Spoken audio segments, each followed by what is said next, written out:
It is Chimps versus KQP. Cosas que Pasan. That is going to, of course, be Vortex, Lucifron. And I don't know if Rio's going to make an appearance. He's just there supporting bro. But boys, we've got barely any time to go. We're going to be hopping into it in just a few seconds. I would love to see in one of these games Warman and Rio make an appearance, but yeah, I have a feeling we're just going to see the same two people for each team. And reminder, folks, this is single elim, so whoever loses here is on the sideline watching, regretting, and probably in some bitter way a mixed feeling of whether they want the person who beat them to actually win the tournament or lose. But we kick off on Cliffside, and it looks like we're going to waste no time at all. The Chimps up against KQP, a set that could either be an annihilation or the best one we have. Let's get to it. Man, KP is so good at his job, man. I'm just hyped up. I'm so hyped up. The Chimps, Beastie and Marine Lord, HRE and Delhi, respectively. On the flip side, KQP, Kosas que Pasan, Vortex playing as the English, the color purple, Lucifron as the Rus in the color pink. So looking at it, just because we just dived right in here, Liticor, taking a look at it on Cliffside, which civilization, which combination do you like? Now, this is an interesting one. I'm looking at the combinations, and I talked about this very briefly in a previous series. Elephants, we've seen them go flat on Baldland. But that is because one of the key things in these team games is playing the right civs on the right map, playing that situational game. And when you look at this map, this is elephant heaven. Once the trenches are dug, once the game slows down mid-late game, I don't think there is a way that you stop elephants. Straight up. If wars are complete and you just have that death ball of elephants plus whatever the HRE will contribute, maybe Landsknechte, maybe man-at-arms, maybe just backline hand cannoneers, that's going to steamroll through anything that the opponents can bring in. Having said that, I like the Rus and the English here a lot. There is a lot of early aggression potential on this map, especially when you look at that gold spawn for Beastie. I feel like if you're Vortex and Lucifron, you want to play that kind of mid-late Feudal, early Castle game, but you definitely do not want to go late Imperial. It's going to be tough against the Elephants if you get there. Yeah, I mean, that's a really good point that I was going to allude to also. Those Delhi Elephants, I get it. You know, they're super strong, but it's all about getting there, right? If they're able to get there, then that proves to be the problem that Vortex and Lucifron will be dealing with. Beastie going to be the first one to click up on the Aachen Chapel. Vortex, yes, excuse me, will be going with the Abbey of Kings. So Aachen Chapel, you get a little bit of that gold, you get a little bit of that sheep, and it's also going to be used as a lumber camp. Really like it. Marine Lord, Dome of the Faith, getting as many scholars as you can, a little bit cheaper. Lucifron going with the Golden Gate. So most of these, I mean, most of these landmark selections are pretty meta. I've seen English in these series that we've casted so far, Liticor, going for both Abbey and Council Hall, and it's nice to see a little bit of a choice there. Yeah, Abbey of Kings, I wonder how this is going to be played here by Vortex, because this could be your classic longbow rush, but I don't think it's a good setup. We've seen this in several series back in the past. Going for that all-in feudal aggression is just difficult to do, especially when you look at two exceptional players on the other side. Like, Marine Lord and Beastie are both very accomplished when it comes to defending. So I just don't think going like this full-on feudal aggro is the way to go. Having said that, we're talking about the Spanish bros. We know how short their average game length is. But I feel like if you're on Vortex, I don't know if you're actually going to stay very long in feudal and go heavy longbows, or maybe we're just going to see that semi-fast castle white tower style play from him. It definitely is an option, and English does have the flexibility to do these things. You know, using that king, you could use it as that strong point in the beginning. You know, just making sure that you have a good feudal base, or getting Castle Age and getting knights around it could be helpful as well. Beastie with that outpost. Uh-oh, okay, there's that emergency repair. I'm sure he knows emergency repair, but still, it got a little, I kind of puckered a little bit with 3 of those villagers in there. So with Beastie going with this Aachen Chapel, do you think this is a castle play from Beastie? I wouldn't be against it, partly because, again, You don't want to stick around in Feudal for long if you are the HRE, but once you get to Costlage, things get very, very interesting. Relics aren't necessarily close to him. There's just one that's like right next to his base. The rest of them, he's going to have to venture to the south, or there's one up to the far north. But in general, it takes quite some effort to get the relics on this map. And if you don't have map control against the king, against Rus Knights, then it's difficult. Having said that, I can see him just trying to fast castle this and playing into Knights, get that early map control. I think the bigger question is what Marine Lord is going to be up to. For now, it's Gazi Raider opening, which I kind of like against a Knight play, or I guess would be Knight play, because Lucifron has no desire of going into Knights right now. It's just a Pro Scouts build, that's all. Yeah, and you know, Delhi actually works pretty well when dealing with the king. You know, it is a heavy unit. Usually for Delhi, they want to go into Gazis as quickly as possible anyway. You get a couple Gazis over there to chase the king, all of a sudden the king's down if you're not microing it well enough. So Marine Lord, really good play with these Gazis just to add a little bit of map control, because Lucifron, as the Rus, we know the Rus do this time and time again. They make their scouts be professional. They take them to school. They pay the gold for it. So these deer are going to have to get dropped just because of the Ghazi Raiders that are there. A lot of scouts are going to be coming out from Lucifron. That's 4 in total. So Marine Lord can use his own scouts to cause a little bit of duress. The great thing is with these Ghazi Raiders, too, because they're so fast, even though they drop the deer, you can see scouts move at 1.62, Ghazi Raiders at 1.88. Thank you, Cal, for making me look so good. And knowing those numbers, they're gonna be able to chase down the scouts even when they don't have a deer. That's a good point, and one of the things I'm looking at here is I kind of touched on the fact that if Beastie wants to go straight castle, go for the relics without map control, that's a problem. But the same goes for Pro Scouts. I'm actually a little surprised that all we have from Lucifron and Vortex is just essentially 1 king and I guess 2 more longbows in queue, because I feel like that just doesn't synergize well with the Pro Scouts build. And even if it wasn't for Beastie mixing in some spears and archers, Marine Lord alone with the Ghazi Raiders should be enough to deny or at least slow down that influx of deer carcasses. But it looks like Beastie's not messing around. This is a highly unusual opening from the HRE. Triple ranges and Iraqs. Yeah, right now he has no more archers in queue, so I'm somewhat skeptical about this build, but maybe Beastie was just concerned about a potential longbow push from Vortex, and this is more like a defensive setup, allowing him to deal with longbows if Vortex goes aggressive.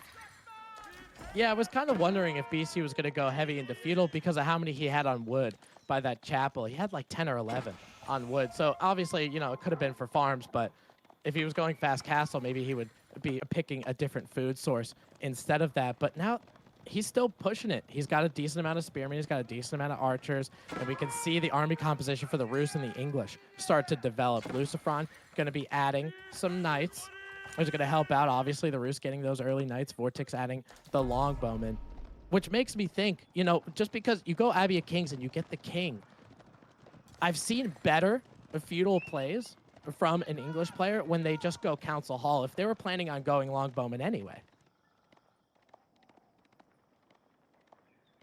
And longbows are slowly building up, and we've seen that in the previous series.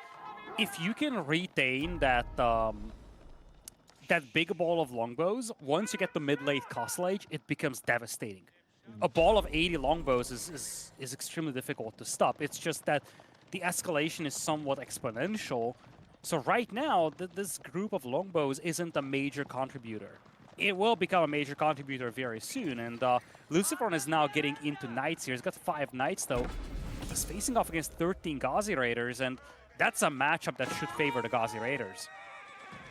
Yeah, with how many there are, you know, and obviously that little +2 to heavy, when you get more of those Ghazi Raiders, it's really going to help you. It's like Lucifron trying to get some raids in with these knights. He's trying to take that mobility, trying to use that mobility as much as possible, but going to end up getting caught by some Ghazis, going to end up getting caught by Beasties units as well. And this is that little bit of choreography, right? Lucifron has a couple knights. He's just trying to get some raids in, but he gets caught. Beastie and Marine Lord are on the same side, obviously, but on the same wavelength, just to make sure they're able to keep those sacred sites as well. He's got one on the south side. Looks like he's trying to get that one in the middle side as well. And we both know, Lidicor, whether it's elephants or otherwise, how dangerous Delhi is once you get a couple sacred sites under your belt. And now I feel like Beast and Marine Lord are happy staying in Feudal Age. 16 Gauzy Raiders is perfect, and the concern from Vortex and Lucifron is that I don't see a single Spearman. It's full longbows, it's full knights, which means that Gauzy Raiders will be exceptionally happy with these fights. And the cherry on top is a decent force of Spearmen and Archers from Beastie here. In fact, I don't know what the plan is here for the Chimps. I don't know if they want to go on the offensive in Feudal. I think they have the forces to do so. But I could also envision them just saying, okay, we have an army that they cannot really push into, so might as well just go castle. Speaking of which, that seems to be the plan for Lucifron. He's piling up resources for Castle Age. Yeah, and how many villagers he has on gold. It might help him trying to get a couple knights, but it's also going to help him try to stockpile enough to get there, and obviously the Golden Gate can help you get to castle as well. Lucifron using these knights and the mobility of these knights just to make sure those deer packs are safe. You saw him take down a couple spearmen. Pro Scout's going to be able to take another 5 on the way, going to his town center. Look at this mass, though, Lidicor. I mean, a military count of 73. We talk about Delhi being this ultra awesome late-game civ with their elephants, but you cannot sleep on their feudal. They still got one of the best feudals in the game.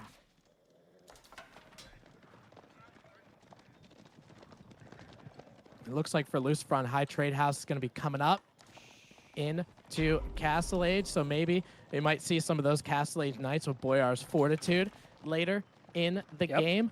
But getting these, getting these sacred sites, it's really going to propel Marine Lord and Beastie to not be that far behind and with more military. I agree. So there are two things that can happen here for Beastie and Marine Lord. The moment they see Lucifron in Castle Age, they could try to dive and try to fight before the Castle Age Knights come in. But at the same time, they could also just pull back and try to get up to Castle Age themselves. Remember, they do have a bunch of sacred sites, decent gold influx for Beastie. Beastie's on, or I should say, Marine Lord. Marine Lord is also on 9 Scholars, so the techs don't take a lot of time. And indeed, we're actually going to see them pull back for a brief moment. I'm not so sure about this. Gauzy Raiders detached from the Archers, you gotta be careful about that. But for the time being, it looks like Beastie also wants to go into Castle Age here, so they're not willing to dive just yet. Means that Vortex will be given a little bit more time to build up that big longbow mass, and now Vortex is thinking about Castle Age. And you know what's crazy? I mean, obviously for the English, they can get to Castle Age relatively easily just because of the farms creating all of that food income, right? You need that 1,200 food to be able to do that. Looks like Beastie and Marine Lord trying to make sure that they don't get to Castle Age and you know, he's trying to Vortex trying to hoard a decent amount of resources. He can't quite get that landmark up though before this fight takes place. This is an absolutely great timing push for Marine Lord and Beastie at a time when Vortex was trying to hoard resources. Gauzy Raiders trying to make around that eastern side. Longbowmen kiting with the network of castles, but they don't really have anywhere to go. And it looks like this army from Vortex and Lucifron is going to be vastly dwindled at the time when Vortex really didn't want to take a fight. You're saying that, but kind of the same goes for Beastie and Marine Lord as well. They were also aging. I guess the silver lining is that Beastie might want to switch units anyways, so maybe he didn't want to retain those archers and spearmen. But when the dust settles, it was kind of a trade between the two forces. I don't know who got the better of that. Maybe it was Beastie and Marine Lord. It was a curious choice for the timing, though. It seemed like they will not dive, and they actually waited until the Castle Age upgrades came in for Lucifron's Knights. I feel like they could have had a slightly better fight if they timed it a little sooner.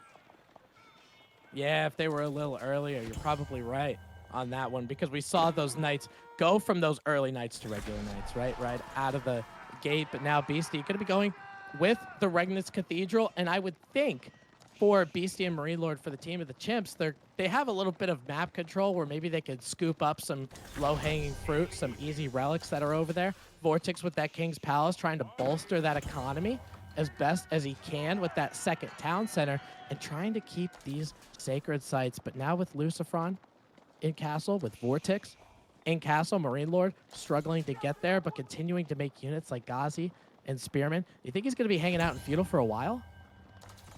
This is the problem that the Chimps are facing now. Because now it's 2 Castle Age players with Longbows and Castle Age Knights raiding Beastie. They also have that extra town center. They could have Warrior Monks for the relics. Marine Lord is going to need to contribute to the fight here, though, and he's got a lot of Gauzy Raiders. So I think Marine Lord is doing the right thing. He's got a strong economy. And he just feels like strength in numbers, kind of. At the same time, he's got 24 Gazi Raiders in total. They are facing 23 Lancers. The math is in the favor of the Lancers right now. Beast is buying precious seconds here, though. He pulled back. He's playing defensive because he's waiting for crossbows. And if Beastie can get a dozen or so crossbows on the field, these fights will once again be favoring Beastie and Marine Lord and not Vortex and Lucifron. Yeah, it's going to be tough. I feel like he's going to need a little bit more than 12 just because of how many longbowmen are here. You know, these crossbowmen, a couple of them end up getting picked off. Those men-at-arms are still of the feudal age variety, I think, so it'll be difficult for them to do any kind of damage. Spearmen and crossbowmen just continuing to get peppered by Vortex with some villagers and a prelate going down as well. That Orchid Chapel, there's nobody in it. There's nobody with a megaphone to shout. There's no villagers around it. And an HRE without an Orchid Chapel is actually quite depressing. Boy, oh boy, Beastie's losing quite a few villagers down here. He's down to 45, but that's still the same count as what Vortex has. Vortex having lost a lot of troops before, and I don't know, maybe Kosas Pasan overstayed their welcome. This is the moment that Beastie and Marine Lord were waiting for. A chance to overwhelm. It's strength in numbers, and the Gazi Raiders find their way on top of those longbows. A beautiful cleanup by Beastie and Marine Lord. I mean, look how many Gazis there were. Lidocor, there's so many, and you think those knights are going to be able to make quick work of them, but you're exactly right. You talked about having 12 crossbows. Beastie has 11. Exactly. And it was enough. God, you're so good at this job. That was an excellent call. These crossbowmen are going to be able to take care of these knights. The Gazi Raiders are just enough of a front line to make sure those crossbowmen don't get surrounded. Longbowmen have to move out, which are the potential counter. Lucifron's still trying to get those pro scouts. You can see it in the picture-in-picture. Those Gazi Raiders have something to say about it, though. All of a sudden, we kind of flipped this game, switched it over yet again. We thought that was a throw from Beastie and Marine Lord with all of those units going into that English town center. Vortex and Lucifron kind of followed suit after that. The preservation of longbows is an issue here for Vortex, and that is, I want to put this into stark contrast with the previous series we've watched. Difference is that in that series, the longbows were always kept alive. So by the time you got to mid-Castle Age, you had a ball of 60, 70. And that wasn't the case in this game. Vortex is still at just 13 longbows. So he really doesn't have that overwhelming firepower to just one-shot men-at-arms. He doesn't have that firepower to one-shot Gazi Raiders. And that's part of the reason why they cannot really take these fights. Now, 25 Knights is still no joke. And remember, Marine Lord is in Feudal Age. Vortex and Lucifron managed to do a lot of eco damage on Beastie. And Vortex is on 2 TCs as well. So when the dust settles, there is a 20 or so eco lead in the favor of Vortex and Lucifron. And they could make this even bigger with the Knights. In fact, that's exactly what they gotta do. Just go for these raids, kind of force Marine Lord to chase, and at the same time, Beastie's got a slow-moving composition, so he's gonna have trouble shadowing all these Knights. Yeah, you're exactly right. I mean, Beastie's force is going to be the damage dealers, especially towards these Knights with those crossbowmen that are going to be there. But again, still on foot. It's going to prove to be difficult. Marine Lord doing his best, trying to use like a little choke point area around this stable. Tried to get a Wololo from Beastie as well. That wasn't going to quite get there. And Marine Lord's got his tail between his legs. There's a lot of Roost Knights here. Beastie is now coming in from that north side. Longbowman trying to take some hits on Beastie's eco. You can see that on the north side, the western side of his base as well. Now with these crossbowmen, Marine Lord might be safe, but continuously playing on the back foot. Eco count of 20, leading for Vortex and Lucifron. My question, though, and a question specifically for Cow, is how many relics does Beastie have? Is this going to offset what he has? I don't think so, especially because there's a raid to the south as well that Lucifron was able to deliver on top of Marine Lord's Vills. Men-at-arms are slowly trickling in, crossbows as well, but most importantly, Beastie and Marine Lord have a lot of idle time on them right now, and this allows Vortex to once again build up this longbow force. He's exclusively going longbows. He needs that critical mass, but look at the other side now. I see 3 Gazi Raiders only from Marine Lord. Marine Lord no longer has the chance to just jump these longbows and quickly annihilate that force. At the same time, Beastie, 6 men-at-arms, 17 crossbows. They don't really have a good answer to just a flood of longbows right now. No, you're absolutely right. I mean, Beastie is trying to get many men-at-arms to try to help him out here. Longbowmen are going to be able to take down some villagers while getting hit with springald bolts from these towers essentially at the same time, but this is devastating. every one of these villagers that go down at that 40% increased gathering speed is really important. That's less crossbowing, that's less men-at-arms. You have a food-heavy composition. With these knights from Lucifron, you see in total, he's got 30-some knights on the battlefield right now. I don't know for Marine Lord, especially because being the deli, he doesn't have the map control, so he started to make farms. He had to go out to get those berries. He's doing his best with the professional scouts to try to get them, but I feel like Lucifron just gobbled everything up already. I think Beastie's going for a second DC here, judging by the stone and wood count. They understand that they've lost a lot of eco, and, you know, logic would dictate that he could just go into Imperial and get the villager printer going, but he needs a lot of resources for that. The second DC might be more realistic, and this pocket of eco also gets found. Please don't lose your knight to a wolf. That would be rather embarrassing. But at the same time, the pressure is just massive here from the Spanish bros, and that's the playstyle they love to play. Full-on aggro. They don't like hour-long games. They just want to finish it right here, right now. And I think they have what they need to do that. Yeah, let's see how well they take this fight, because they're going to be diving in, and that's put up or shut up time for Beastie and Marine Lord. Lots of spears, but they're of the feudal age variety. Lucifron has Boyar's Fortitude on those knights, so they're going to make quick work of them. Longbows will be able to help as well. Taking out those crossbows, that was an easy clean for the Spanish brothers, and now they can rain their special version of hell all over Lucifron's base, or Marine Lord's base, excuse me. And look at all these villagers fleeing in the corners. They're still alive, but they're idle. And at some point, these knights will find this little corner. When that happens, it's going to be an absolute slaughter. Beastie now having his reinforcements cleaned up by the knights as well. Beautiful coordination by Vortex and Lucifron. And things are just not going in the way of the Chimps right now. Battle after battle, they are losing it.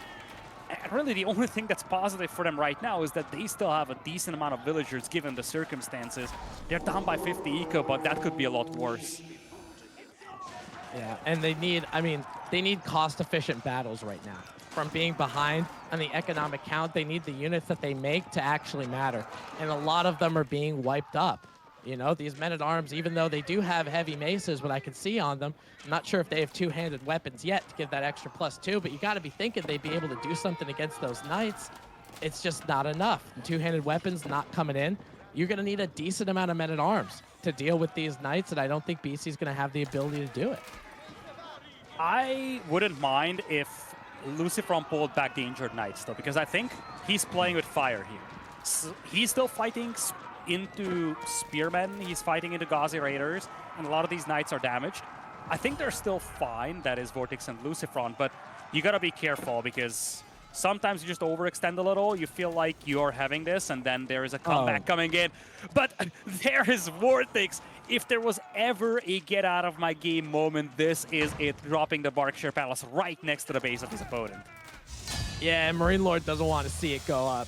BC does not either, but lucky for them that Berkshire could fire into the next map over as well. It's a 1-0 start for the Spanish brothers, and they will be setting the tone in this series. I know a lot of people, they think the Chimps, they're the two best pound-for-pound players right now, but Lucifron and Vortex took them to school on game one. And I just want to remind everybody here real quick that Kosas Pasan got 3-0'd by Elephant.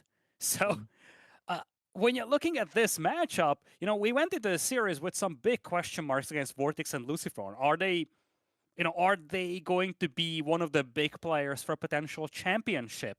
They had some shaky moments in the group stage. But at the same time, anyone who watches pro sports, or esports for that matter, knows that as long as you're in, it doesn't matter. Every series is different, every series is independent, and you just gotta focus on the one that's coming up next. Kosas Pasan did just that, and had a really good start here against Beastie and Marine Lord. And remember, Beast and Marine Lord did have the deli over here for late game, and I think that's one of the key things I want to highlight for Vortex and Lucifron. This was probably the biggest moment, by the way.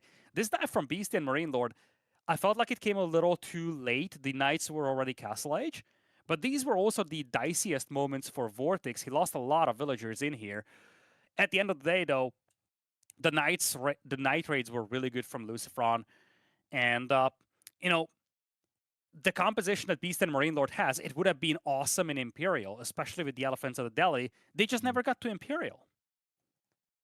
Yeah, I mean, Vortex and Lucifron made damn sure that they weren't getting there. That's a definite. Now, this was a pretty good hold from Beastie and Marine Lord, and for all things considered, how aggressive Vortex and Lucifron were, I was very surprised that Beastie and Marine Lord lost as many villagers as they did.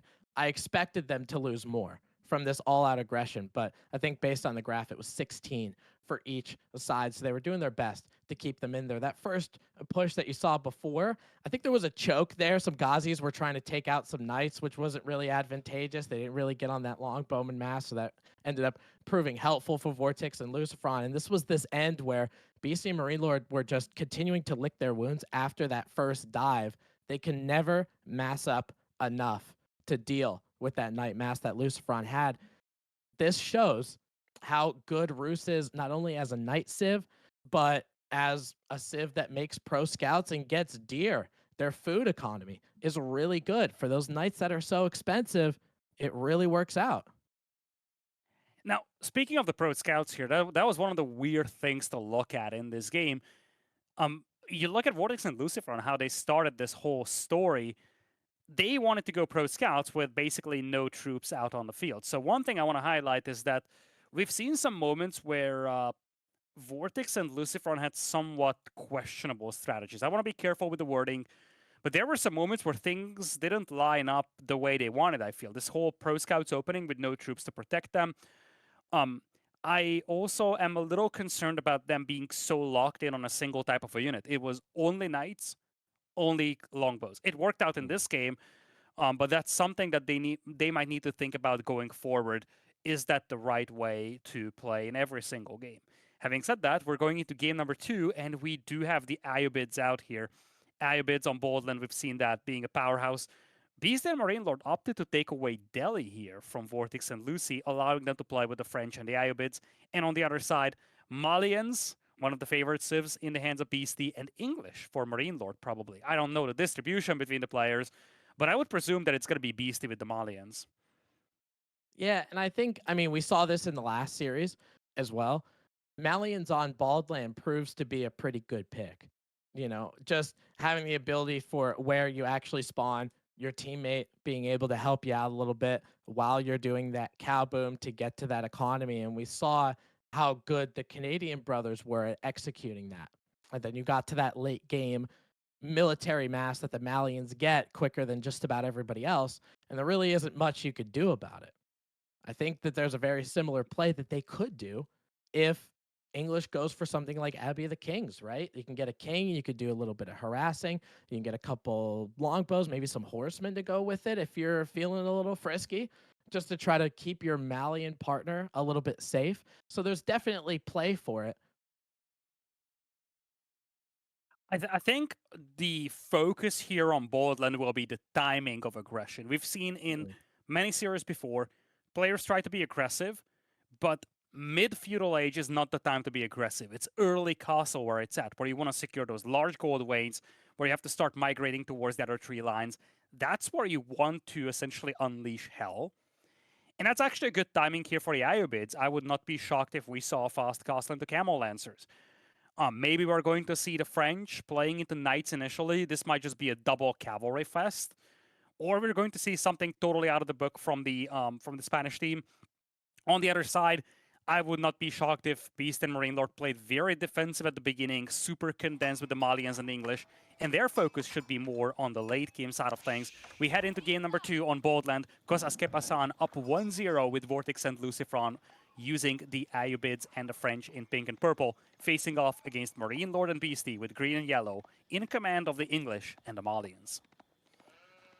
Yeah, it's kind of crazy. We saw the Malians flip, right? I've seen Beastie play Malians, and he's fantastic with the Malians, but obviously all 4 of these players are fantastic with it, but just about any civ thrown into them. So Marine Lord will take his shot at being a Malians pro. Let's see if he's going to be able to do it. I feel like for Vortex and Lucifron on the flip side, you're dealing with French, you're dealing with Ayobids, there is a potential for a little bit of baton passing, right? With Lucifron going with school cavalry, adding a couple knights just to soften the blow, just to, you know, keep Beastie and Marine Lord kind of on edge while Ayubid's fast castle behind it.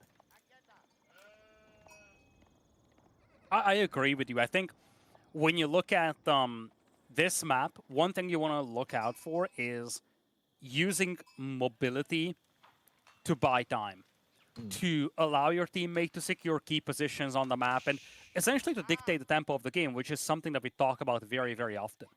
Now, speaking of dictating the tempo of the game, one thing to highlight is that Malians can go Warrior Scouts, and that can be a really good unit to add on a map like this. Remember, wide open map, a lot of exposed resources. So here is one of the things that you can do. You can ferry in carcasses under your town center initially, right? That's going to help Beastie and Marine Lord both. It's actually Marine Lord playing as the Malians and Beastie with the English. I actually thought that it's going to be the other way around, but nevertheless, you can ferry in carcasses initially, and then think about how this game is going to look like from minute 15 onwards. Beastie is going to have the English farms. Marine Lord is going to have the cattle. A Marine Lord is going to have the pit mines as well. A very condensed and very safe economy for them to work with. Whereas for Vortex and Lucifron, they're going to have to move out on the map to secure resources. So they need to be the ones dictating the tempo of the game. Otherwise, it's going to be difficult to get resources. Yeah, and that's kind of the Achilles heel of especially the French.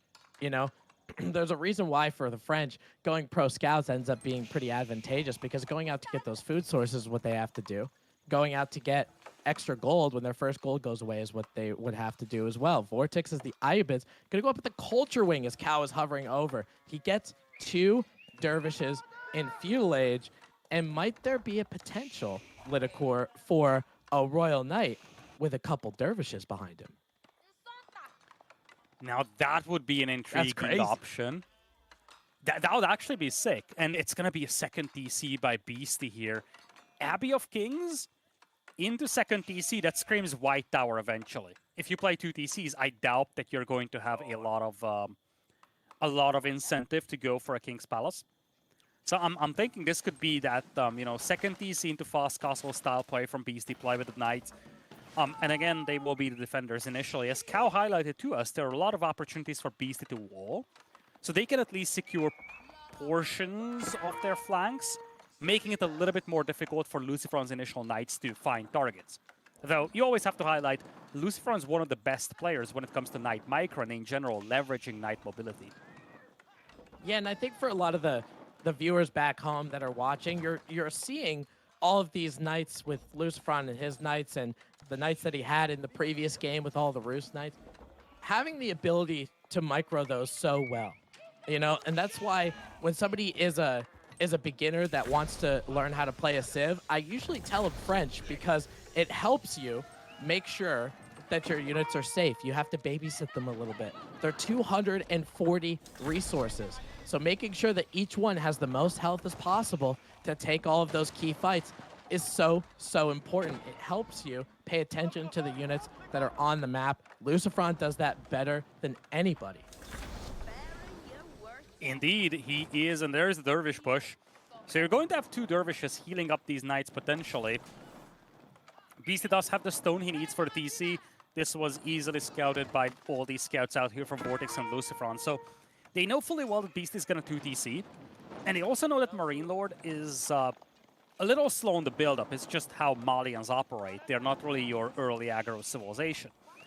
So Vortex and Lucifron knows fully well that the military build-up is going to be on the slower end of things from the chimps. That is what they need to build their strategy around. For now, Lucifron is just going 1 TC stables. The bigger question is what Vortex is going to be up to. Looks like it's your standard fast castle into Camel Lancers. Yeah, and he's doing it at a rather impressive pace. You know, he did go with the Dervishes, so he can't use the fast Culture Wing age-up ability. But having those Dervishes on the map, getting to Castle Age first, means you can scoop up those relics that might be advantageous to you later down the line. With those gold mines become a little bit more scarce, but become a little bit more out in the open. So that might be a good play later down the road. And it looks like for Marine Lord continuing to do what he can. Oh, it looks like, yeah. Oh, yeah, baby. Knight getting healed up by Dervishes. That King, I don't care what crown you have, you're not stopping 2 Dervishes from healing. Now you have the Donsos coming in, though, and that's all that Marine Lord needs initially, although he needs most of the Donsos right there. You want to pack a big punch on those Knights. A single Donso isn't going to cut it because the damage is just offset by the Dervishes, and this is something that we haven't yet had the time to touch on. I know we're always talking about this in the context of Vortex and Luciferon, but these guys are absolute gods when it comes to micro. They are some of the best in the game, maybe the best micro players out there. Their unit control is absolutely bonkers. And we're actually seeing glimpses of that right here as they just micro these Knights back and forth, keeping them all alive, slowly chipping away at all these Donsos incoming. And you know how important it is with some of these Royal Knights that they were able to get a charge on some Donzos where their back is turned? It's super heads-up play. You know, going with Donzos, you're dealing with them at about 60 health instead of their usual. It's so important. It's going to be able to keep those Royal Knights a little bit healthy. And what's really important with those Dervishes, too, is you see that Knight sitting on 25 health, those Donzos trying to throw their spears at it. As long as they get back to the Dervishes, it's a new, fresh Knight. And we talk about French Knights making sure you're keeping them protected. But now that they're able to heal as much as they are, that is so massive. They can sit around the second town center and keep doing some damage. We got 4 Royal Knights up here with about 5 Donzos. It looks like Longbowman from Beastie trying to get help as well. While on the backside, all Vortex has is a couple Dervishes. He's going up to Castle. They're doing the exact game plan that really could work out for them once Castle Age hits. The concern here is what Vortex is going to go for, because so far there's been a one-man show with Luciferon here. And look at that, even that one Knight survives, as I'm saying, that Caster Curse comes in. Javelins from the Donsos finish him off. It's going to be Donso plus Longbow for the time being. But again, this is just Luciferon doing his own thing, harassing and delaying. We haven't really seen what Vortex is going to be up to. And now that he's up to Castle Age and now that they have all the map control, this is a prime time to bring in all the relics and get a massive eco boost. Oh, absolutely, especially for Vortex, the unit he's going for, right? You saw a couple barracks drop down. The second one was just about finished building. So a lot of people, you think about the Camel Lancers, right? Just because they have, you know, they're strong, they have mobility and all whatever. But looking at the side of Beastie and Marine Lord as the Malians and the English, they don't really have a super good answer towards Castle Age Men-at-Arms. I mean, yeah, Marine Lord can make Musafati, but they could get wiped up pretty quick. That's the big concern you have right now. It's a lot of fragile units, and I don't know where the longbows help out in this regard. They're not going to do much against all these Knights, and it looks like it's just going to be archer ranges here for the time being for Vortex. It's not going to go Camel Lancers. Instead, it's going to be Gulam play. Now, Musafatis are actually one of the few Feudal Age units that can deal with the Gulam well, so in a way, Beast and Marine Lord are reasonably well set up for this, but still, they have to commit a lot of resources to mass-produce Donso, Gulam, Longbows, and at the same time, Vortex is already up to Castle Age, and I think Luciferon wants to castle here. It's a somewhat risky call, but I wouldn't be against it. I wonder if he's going to try Guildhall instead of Royal Institute, because remember, he doesn't have a great eco, so Royal Institute, getting that Royal Bloodlines upgrade, it's going to be expensive and tough to afford. Yeah, you are right. I mean, it is an Imperial Age technology that you can get in Castle, but it costs an Imperial Age technology, right? I mean, it's a little bit of a discount, but still pretty expensive for somebody on just about 40 villagers. But he is hoarding a little bit of resources. Might we expect some Castle? I mean, if he has enough Knights, maybe that is the exclamation point that ends the game. He's got 4 Knights in queue right now, continuing to hoard a little bit of food. Vortex is all in on this Gulam that he has. He's adding some archers as well because he knows Musafati are going to be coming, right? Marine Lord made a little bit of a change. He's added some Musafati. He's got 5 total and more in the queue. Longbowman essentially just shooting marshmallows at those Gulams. 4+1 damage. I'm not sure if Beastie, does he have the steel arrow upgrade? I don't think he does yet. It will come in just a couple seconds. So they were only doing 1 damage. I mean, honestly, you might as well just throw your bow at him. It's the Musafati that's concerning here for Vortex and Lucy, and right now it's quantity over quality. Beast and Marine Lord have twice the numbers out there. At the same time, the quality should be better on Vortex and Lucifer on side, but if I'm Vortex and Lucifer, I'm getting worried about 21 Musafati Warriors. Because we're getting to the level where those Gulams will just be flooded by short Feudal Age troops, but they're still a counter to heavy troops. You also have the English defenses, network of castles boosting things. And at the same time, you still want to be the aggressor if you're Vortex and Lucy. Royal Institute now on the way here for Lucy. Again, I feel like the main concern for them right now is simply the lack of numbers. And I love those walls from Marine Lord and Beastie. Even if they just wall a portion of the map, it helps a lot containing these knights and buying time until you yourself get to castle. I think Marine Lord is now thinking about Castle Age. Yeah, we can kind of see the distinct lack of walls, right? Marine Lord, he is thinking about castle. He's got to get some kind of cow boom in order to do it, but you're exactly right against the Malians. This aggression is really good, right? Because you're having to make all of these units that you otherwise, if you had a choice, you'd rather not be making. You'd rather not have to. But because of all of these knights, because of what Vortex is making too, and the fact that he's Castle Age already, it might keep Marine Lord perpetually in Feudal Age. He's dealing with these raids, trying to go around Musafati. Even though they are a little bit on the quicker side, they are still on foot. So those knights are going to be able to get away. With these Feudal Age Musafati, though, I mean, I get they're this anti-heavy armor specialist. Are they going to be able to stop a Castle Age knight with Royal Bloodlines? Because that's a lot of health you got to cut through.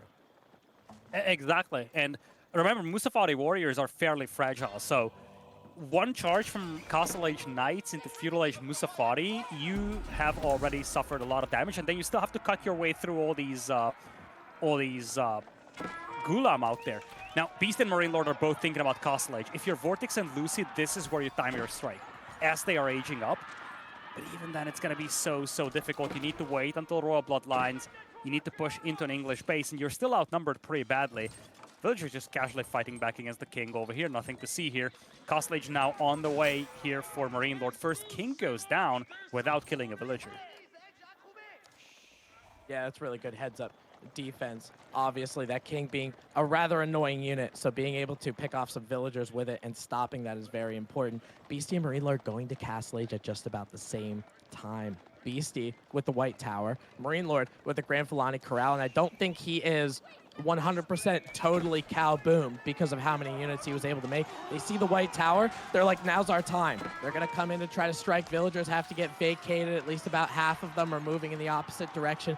That White Tower is going up. There weren't enough archers. There just weren't enough mass, just like you alluded to, Lidakor. There just wasn't enough to fight through the quantity. And now Beastie has this giant keep that he's got for free that Vortex and Lucifron cannot push through.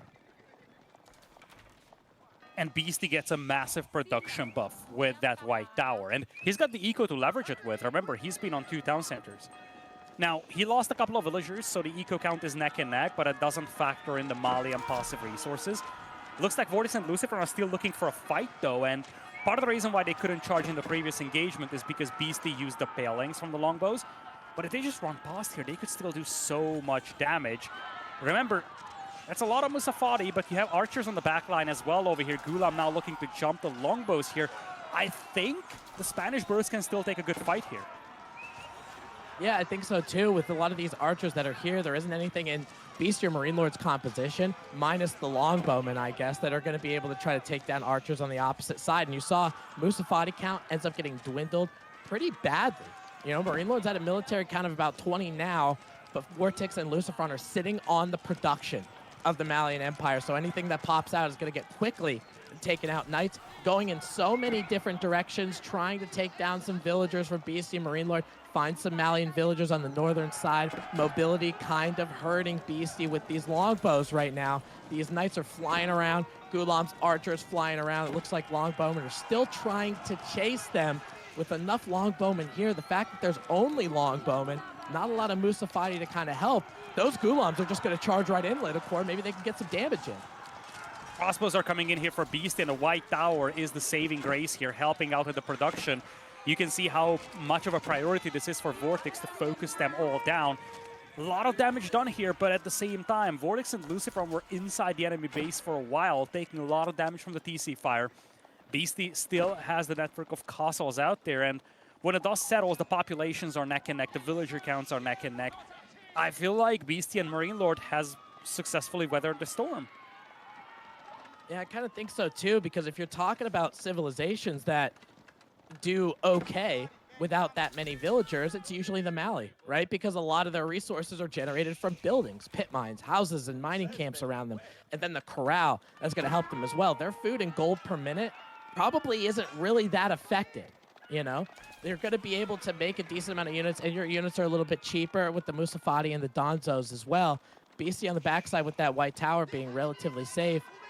I think you're right. Vortex and Lucifron, they had a good push. They killed a decent amount of villagers, but the timing's not there anymore. Well, you're saying that, but I feel like it could still work, because it's one thing that Beast and Marine Lord are safe inside their bases. We're getting to the stage where the gold mines are getting depleted, and you gotta be able to break out. And remember, Vortex and Lucifron still have a really good position on the map. Now Manganiques are rolling up. They're just looking to kill the cattle, and this is so good. Marine Lord and Beastie were trying to clean up all the cavalry that went to the back line, and now you can just start taking out all these cattle ranches. Such a nice little touch here by Vortex and Lucifron, setting up the mangonels on this little hill.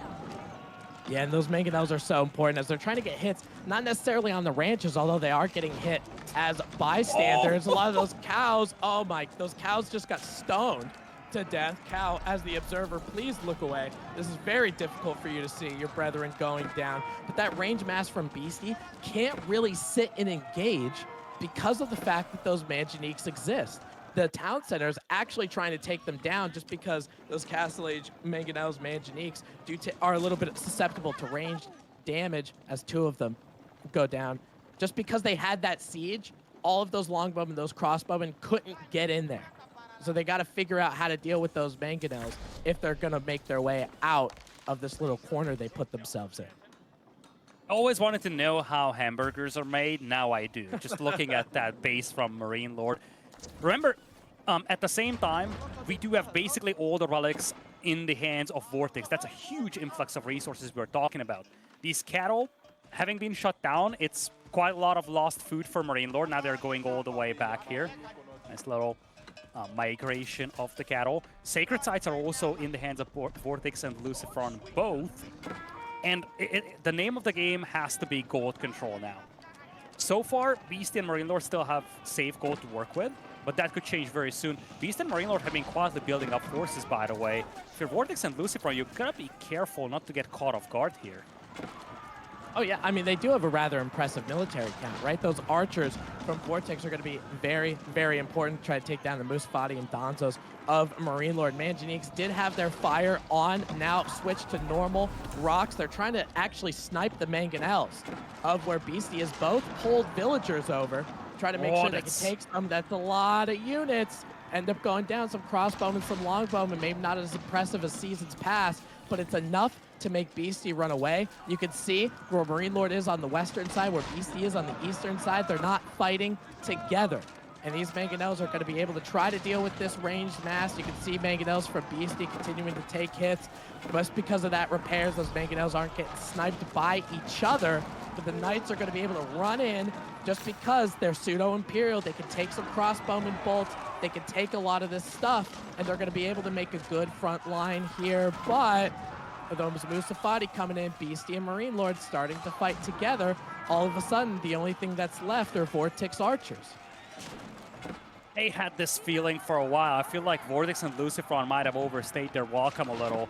Beast and Marine Lord have been building up very slow, but they haven't really been losing their army for a while, and that's part of the reason why they're now outnumbering the opponents. They had an easier time reinforcing as well. Beastie now making a switch to Marine Lord, I should say, making a switch to sofas. At the same time, Beastie has a gazillion villagers in the middle, totally undefended. Vortex and Lucifron might have been a little tunnel visioned on this whole cattle operation to the south. It really felt like they were kind of desperate to slow it down. Again, the name of the game is gold. Look at Marine Lord's gold income. None. Nothing. And now look at Beastie. He has to flee for his life. This is how this game plays out. Marine Lord, if he wants to go sofas, 300 per minute from the passive income is simply not enough. No, it absolutely isn't, especially for what he's trying to make. Now that he transitioned into sofas a little bit, it's going to be difficult. Lucifron did make a rather big farm transition. I think his food is going to be safe for the time being, but looking for gold. Night production isn't quite as high as you would like it to be from Lucifron, just because of the ability to go. It looks like he found a new mine, and we'll be able to get some. Vortex going to be able to build, make more of these Manganiques just to make sure. Lucifron finding gold a little bit around the middle, but this is definitely going to get spotted from Beastie and Marine Lord. This could be a good raidable opportunity for them. And I think now for Beastie and Marine Lord, and this is the crux of dealing with English in general, you just fought inside an English base. You're traumatized from doing that. English is a counterattack civilization. They dealt with the defense. Now they're going to push forward. This might be the game here. So many gold miners trapped, nowhere to go. And no. you already had a bad eco if you're Vortex and Lucifron compared to your opponents. The eco count, it was slowly falling into the hands of Beast and Marine Lord. Now they need a good fight. Otherwise, the eco casualties are just too massive. Yeah, it needs to be very cost effective. And I don't think the cost effectiveness is going to be enough for them there. You've got Sofas and Musafati rounding out the front side along with a little bit of Donzos, trying to get in on those Manganiques, but the siege superiority is there from Beastie and Marine Lord. I don't see any villagers here. The Sofas are going to be able to snipe them. The ranged mass from Beastie going to be able to take down those Mangonels as well. Vortex and Lucifron have to kite their way back with these crossbowmen and these archers, but you're at a time now with Beastie sitting at 110 villagers, Marine Lord having his buildings getting a little bit of stabilization. I don't think you're going to stop this train, Lidacor. They're going to continue to push and push. We are getting to the stage where it's just one direct battle and little raiding. That's where the cavalry starts to fall off real quick. Nice little charge over here, though. Frontline was kind of lacking. Vortex and Lucifer are still trying to stay in this game. They're outnumbered 2-1, and now the Sofas hit from the south. That's it for the Spanish brothers. Beastie and Lucifron, or I should say Beastie and Marine Lord, secure game number 2 here. And if there is one theme, I feel like it's static defenses. You look at Beastie and Marine Lord, they had all those English defenses, the White Tower, the town centers. It was just difficult for Vortex and Lucifron to push into that. You didn't see that for Kosas Pasan. Once they lost momentum in the middle, there was a very sudden fall off. There was just nothing behind them to essentially secure those territories that they've controlled before. And the moment the Chimps counterattack began, it was all over. Yeah, I think Vortex and Lucifron, they kind of operated under the assumption of, well, if I'm consistently aggressive and I'm consistently going into my opponent's base, then I don't need my own towers, right? Because they're all just going to sit in their base anyway. They're not going to get raided. Well, not so fast. They end up breaking out just for 1 or 2 seconds, and all of a sudden, all of your villagers end up going down. Lucifron losing 23 total villagers. And when you have a unit like a knight that's really expensive, it's going to prove to be difficult. But I think, you talked about the static defenses, and I get it. But you try to go into an English base, I don't know what to tell you, man. Like, it's the defenses, their ability to have all of these defensive characteristics of the Civ, you're not getting there. You need to overwhelmingly destroy your opponent when you're playing against the English and being aggressive against them. And that's what Vortex and Lucifron tried to do. Mali as a teammate, too, when you're dealing with a lot of these knights as French, Mali, with their unique kit, they have such a unique way of playing the game, especially with their units. Because of the Musafati, because of the Donzos being able to throw javelins, because of what they have. There are some civilizations that just match up well against the Malians' kit, and there's some that don't. The French just don't. Yeah, I gotta agree with you. I think that's a big one when you look at this matchup. The fact that the Musafati are available means that you have something that deals with Gulam. That's not the usual setup when you face Castle Age Man-at-Arms or Gulam, for that matter. Beast and Marine Lord were in Feudal for quite some time when the Gulam arrived, but because of the Musafati, they had something that can at least stall out this push. And at the end of the day, this push kind of ended up just like these Feudal Age all-ins often do. They stall out because the players on the opposing side have learned how to defend against these pushes. And it's just a matter of them building up their forces and then forcing one decisive fight inside the defender's base. Once you have that, it's counterattack game. This was quite delayed compared to the normal Feudal Age pushes, but the theme is still the same. You have that non-stop aggression, but if you cannot finish the game right there, eventually you get overwhelmed. Yeah, and I think they tried to use the tech superiority too, right? Because Vortex obviously with the fast castle, but Lucifron went castle very shortly after, at a time when maybe it wasn't necessary for him to do that. Maybe it took the wind out of their sails. It could have been more knights in that first push. We're not entirely sure.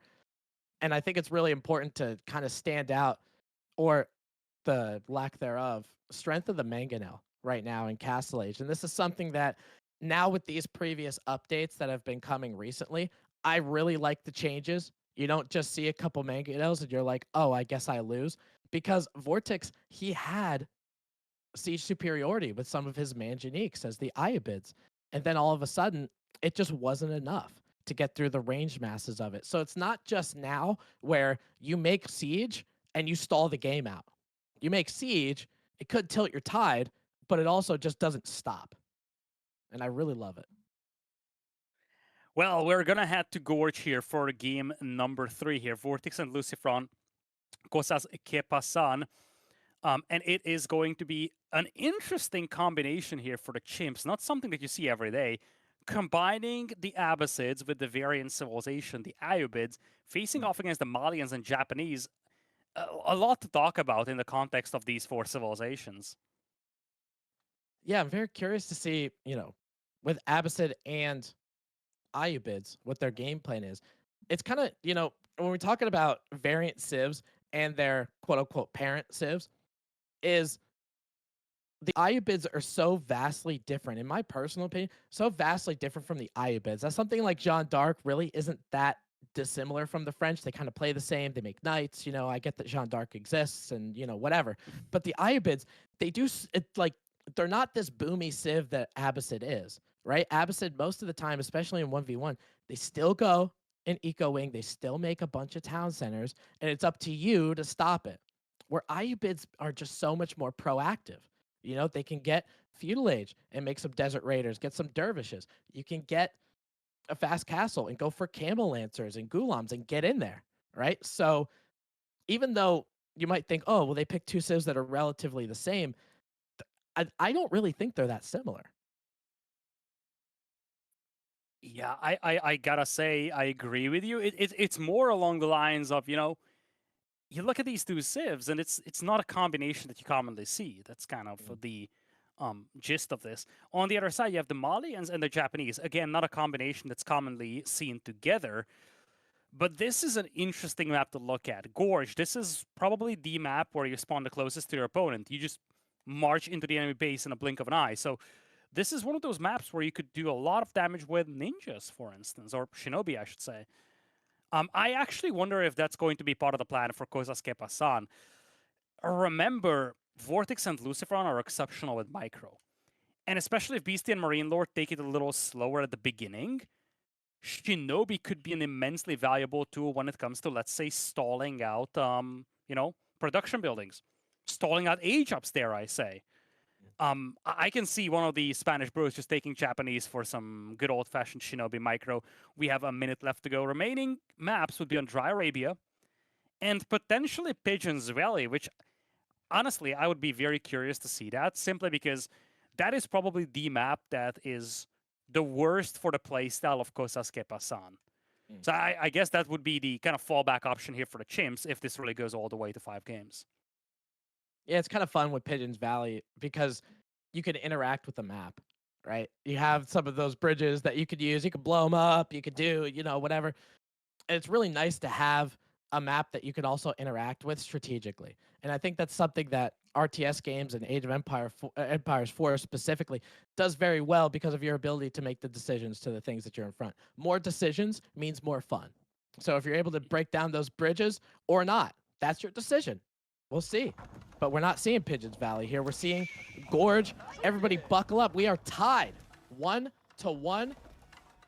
Kosas que Pasan going to be spawning in. Oh, this is the chimps. Excuse me. Beastie and Marine Lord playing as the Abbasid and Iobids. On the flip side, Kosas que Pasan, Lucifron, pink, Japan, Vortex, purple, Mali, getting that pit mine set up already. So this is going to be quite the matchup on Gorge, and I'm really, really happy that EGC put this in a 2v2 tournament because of the spawn, because it's so unique.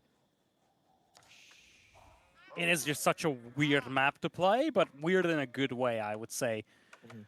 You look at, you look at this map where, first of all, the walking distance between the players is very tiny. This is definitely one of those maps where these foot soldier-based aggressions work a lot better than they do on most other maps, simply because the distance to cover is so small. And at the same time, this is also a map where you can put up a lot of aggression simply because it doesn't take that much time to reinforce that aggression. You also look at the spawn of the two players. There's always going to be a player that's safe at the back. And usually you have this gold mine spawn in between two players, which essentially guarantees that it's never going to be that gold denial game in terms of the aggression at the beginning, because the players will always just share this in the middle, and they will be safe in terms of gold for the first few minutes of the game. Oh, yeah. I mean, just because that gold being between them, exactly. You know, that's probably the one area that is difficult or nigh impossible to raid. And that's something that's very important for the team of Kosas Pasan, obviously with the pit mine. And with Lucifron, if he's trying to get up to some kind of castle age, he's going to be able to get there. I don't know about your feelings of Japanese as a whole, but to me, especially in a 1v1 situation, I think they're one of the worst, if not the worst, the civilization right now. If you could get to Fast Castle and get those Mounted Samurai, great. If you can't, you're kind of dead in the water, because Japan and Feudal is very lackluster. Yeah, I think when you look at Japan on land, if you get the late game, it's awesome. But that Feudal Age, in terms of combat ability, is very underwhelming, as you said it.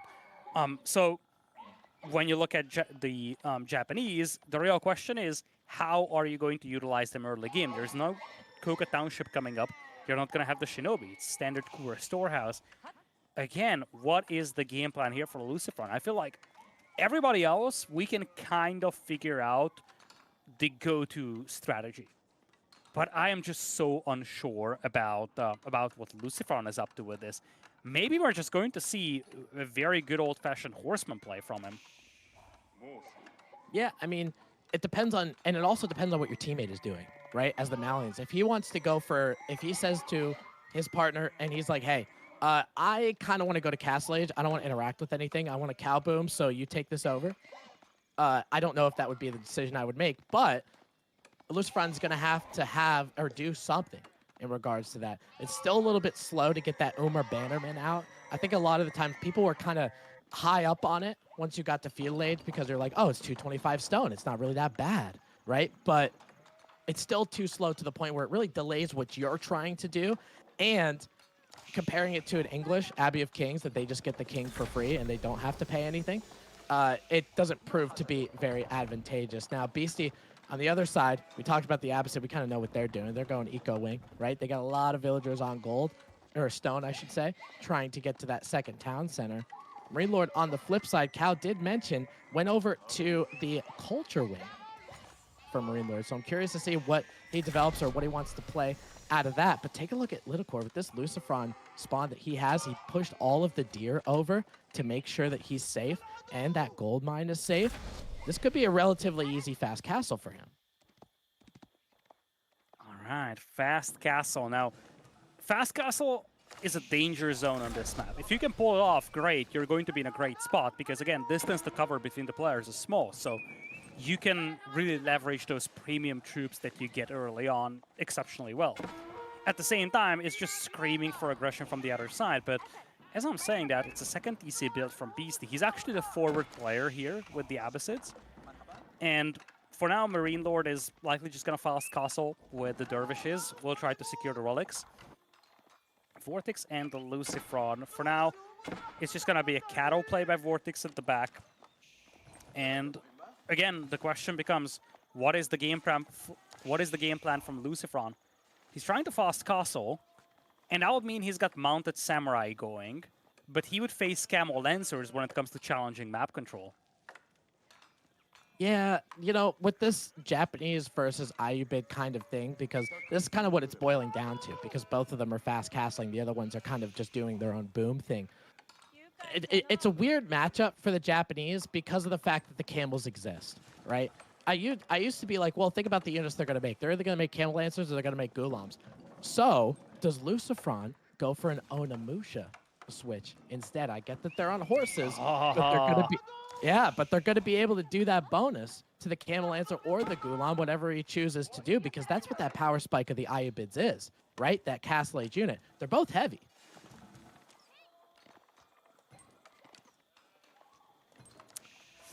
That's an interesting idea. I'm still thinking about the potential opportunities here. Onimusha wouldn't be a bad thing to play around. A lot of mobility, and we're talking about one of the best micro players out there, so it's definitely an option. There is a floating gate. There is no surprise in that regard. It's the matter of what production buildings are you going to boost with your Yorishiro. At the same time, here's where it gets interesting. We talked about you know, the Malian strength in terms of having a condensed base on the previous map. I think kind of the same goes for this map as well. Initially, this map is super, super open. So having that condensed base with the Malian cattle is very valuable. And Beast isn't messing around. This is not a 2 TC build, it's a 3 TC build. Remains to be seen if it's a little overly greedy, though, because 3 TCs, it means two things.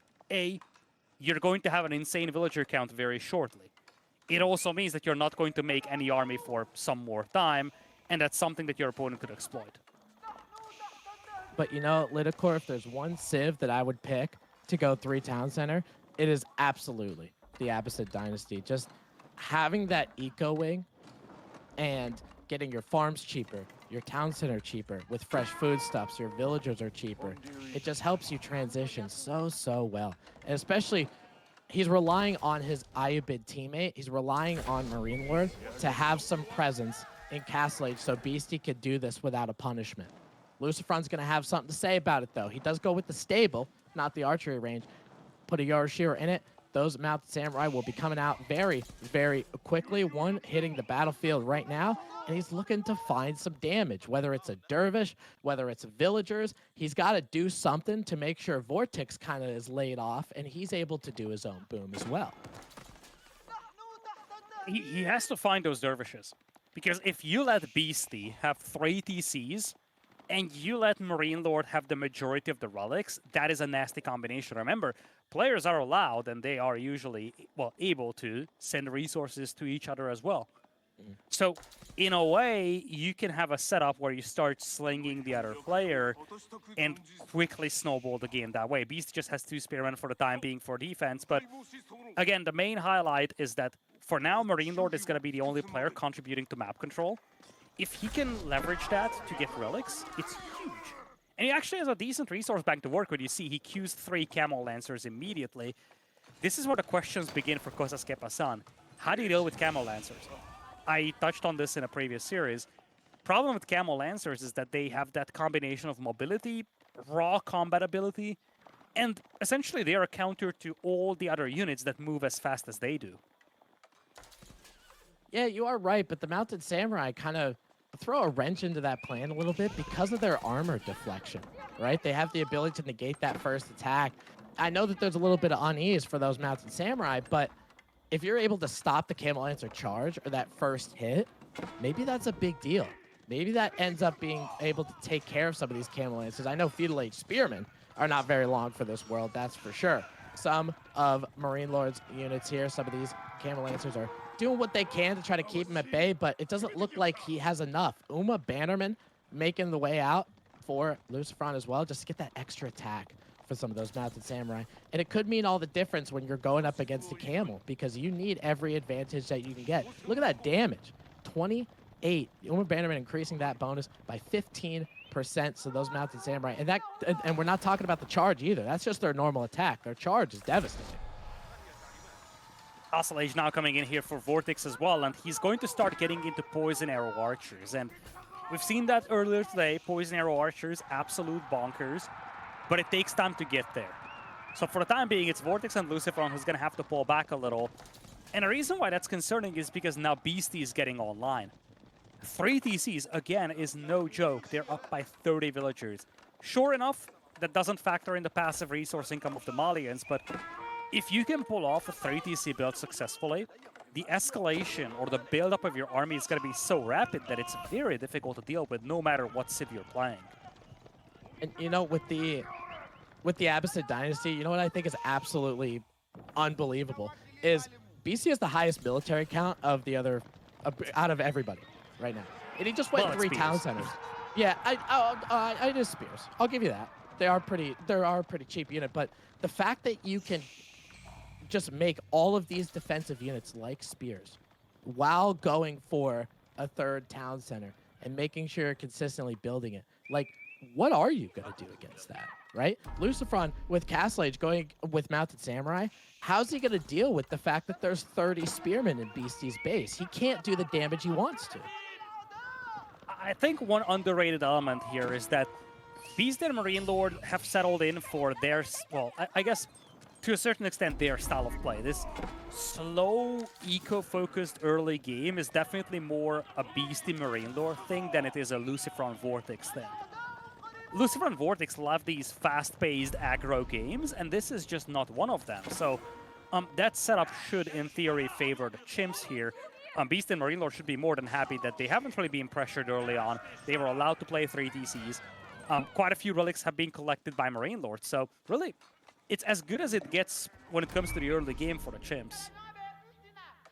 Oh, absolutely. And the fact that this is the first time that a Beastie villager is harassed a little bit on this wood line that's forward, and obviously you have a teammate, you're on Gorge, so you can go all the way to the back wood line if you want to. Marine Lord's going to try to help him out with some of these Camel Lancers. Maybe those spears are going to come back as well. You can see those villagers making their way just to anywhere safe at that point. But for Vortex and Lucifron, I get that the Mali quote-unquote boom is coming online. He's starting to produce a lot of units.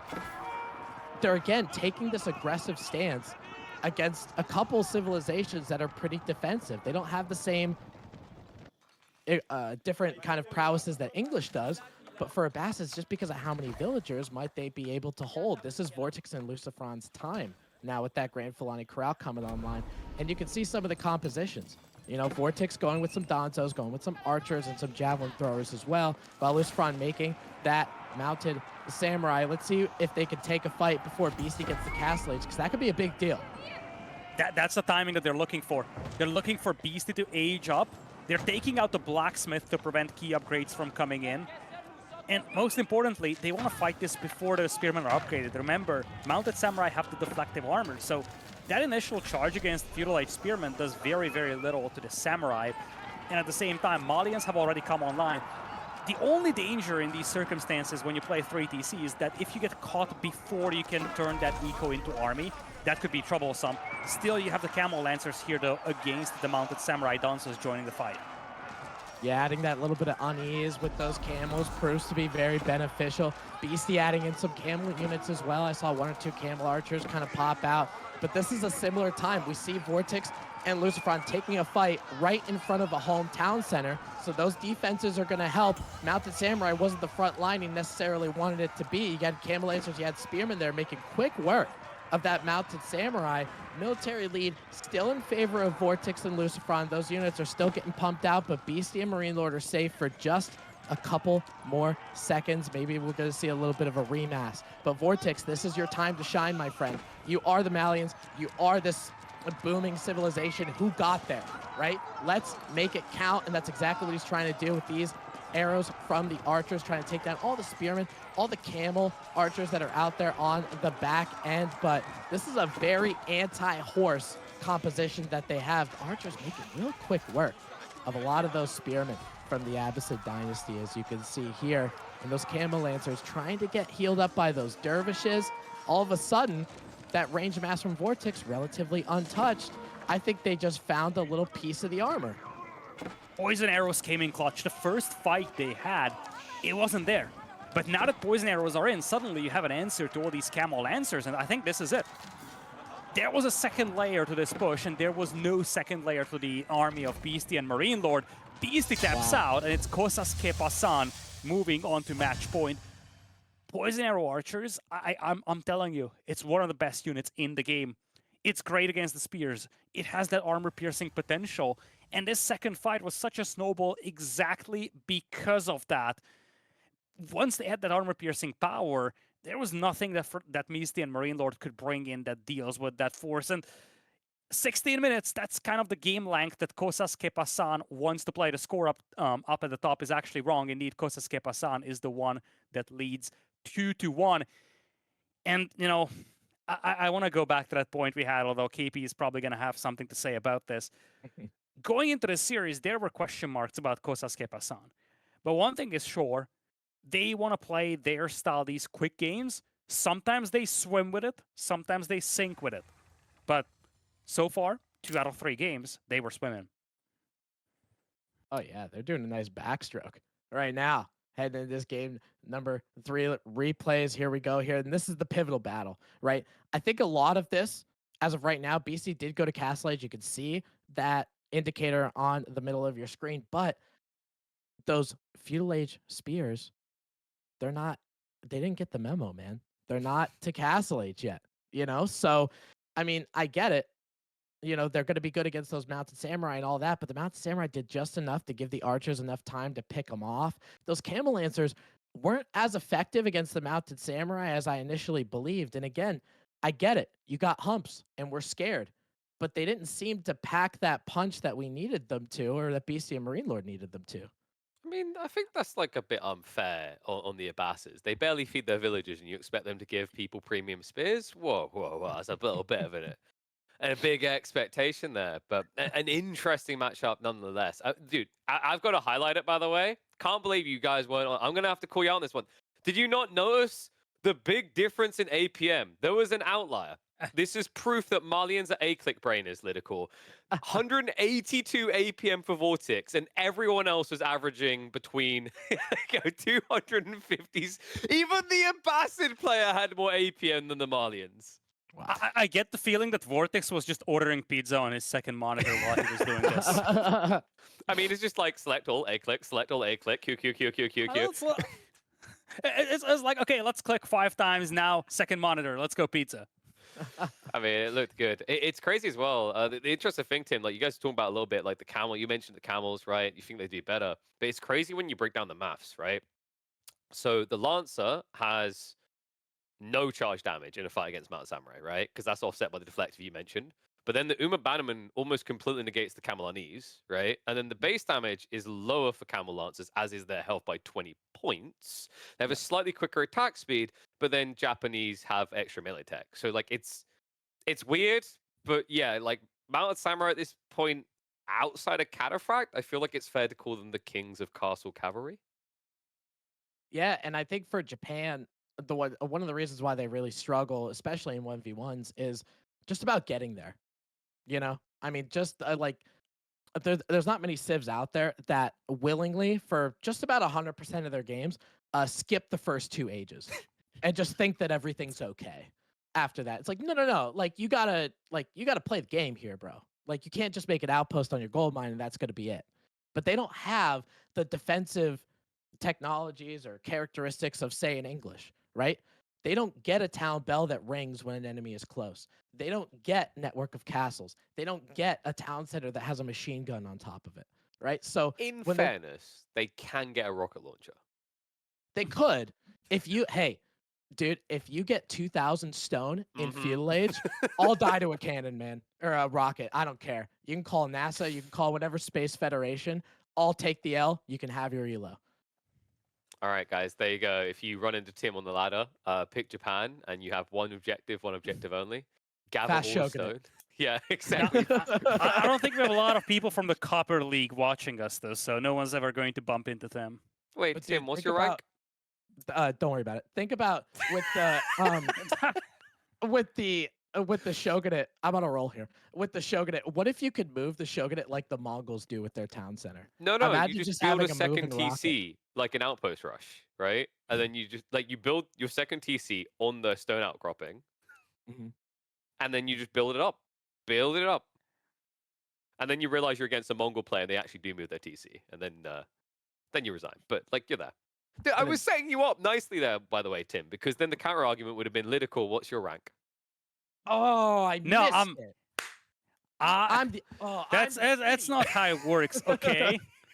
I'm the one analyzing things here, and I'm spending day and night analyzing people, so I don't unfortunately have time to play. That's, you know, how it is.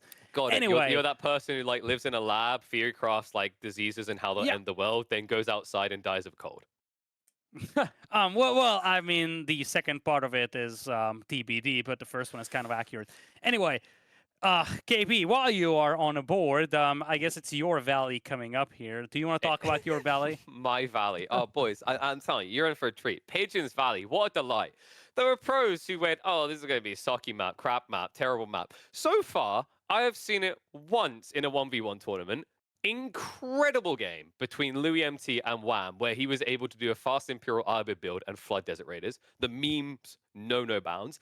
And then, of course, we had a game here in the Winter Team Championship, the Baltoon Sassy series up against Eliona Core, which absolutely delivered above and beyond. That was pure entertainment through and through. And now, Tim, we're talking about 4 of the best players that Age of Empires 4 have ever known, going on a map where you pretty much imagine Hidden Valley. Imagine how crappy that map is right now, okay? You already see it in your head, and you're like, you want to burn it.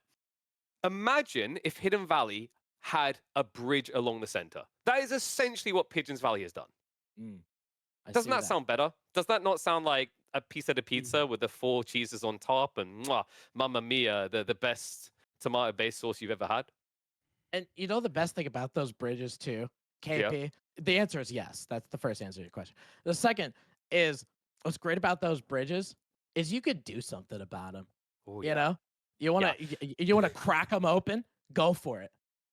Like, you know, when you look at Bridge, like, God, that's so obnoxious. It's like, I hate how he's actually helping his friend. You can be the person that makes sure that, like, Beastie, Marine Lord, one of them's in the corner with no friend, okay? And then think about it. It's genius political. On this map, you blow up their bridges. All of a sudden, the VoIP call is, where did you let them blow up the bridge, you stupid idiot, we're stuck. And then it's complete discourse. 3-1 scoreline. Well, I just want to say one thing about this. I think this is the major takeaway going into Pigeon's Valley. I kind of said this after game number 2. Pigeon's Valley was probably the map where chimps feel a lot more confident than Kosas Pasan will. I feel like this was supposed to be your fallback option if you're the chimps, because this is definitely not a Vortex Lucifron domain. They had to call this card, though, because they are down 2-1. Even if they win this, it's all going to be decided on Dry Arabia. But first, the chimps need a win on Pigeon's Valley. Otherwise, their journey here in the Winter Team Championship 2 will be done.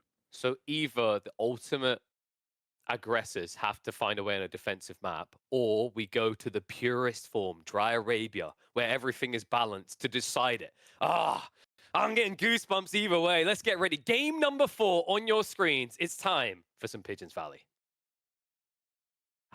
I'll tell you, every time KP introduces a game number 4, it just makes me want to run through the wall. You know, like I'm just ready to go. You know, you're talking about Dark Age. That's usually how AoE 4 bugs work. People just run through walls. I mean, like in a way, like I could see that. You know, I look to go above and beyond. Like I actually jumped the gun. The timer lied to us. We are now ready. In fact, dive deep into your pockets and also dive deep into your clocks because we could be here for 2 hours. It's Pigeon's Valley time.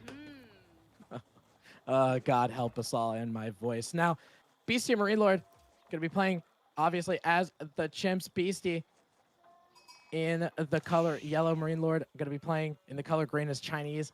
And Zhu Shi, Vortex and Lucifron on the other side, going with HRE and Delhi, the purple and pink, respectively. Take a look at that bridge.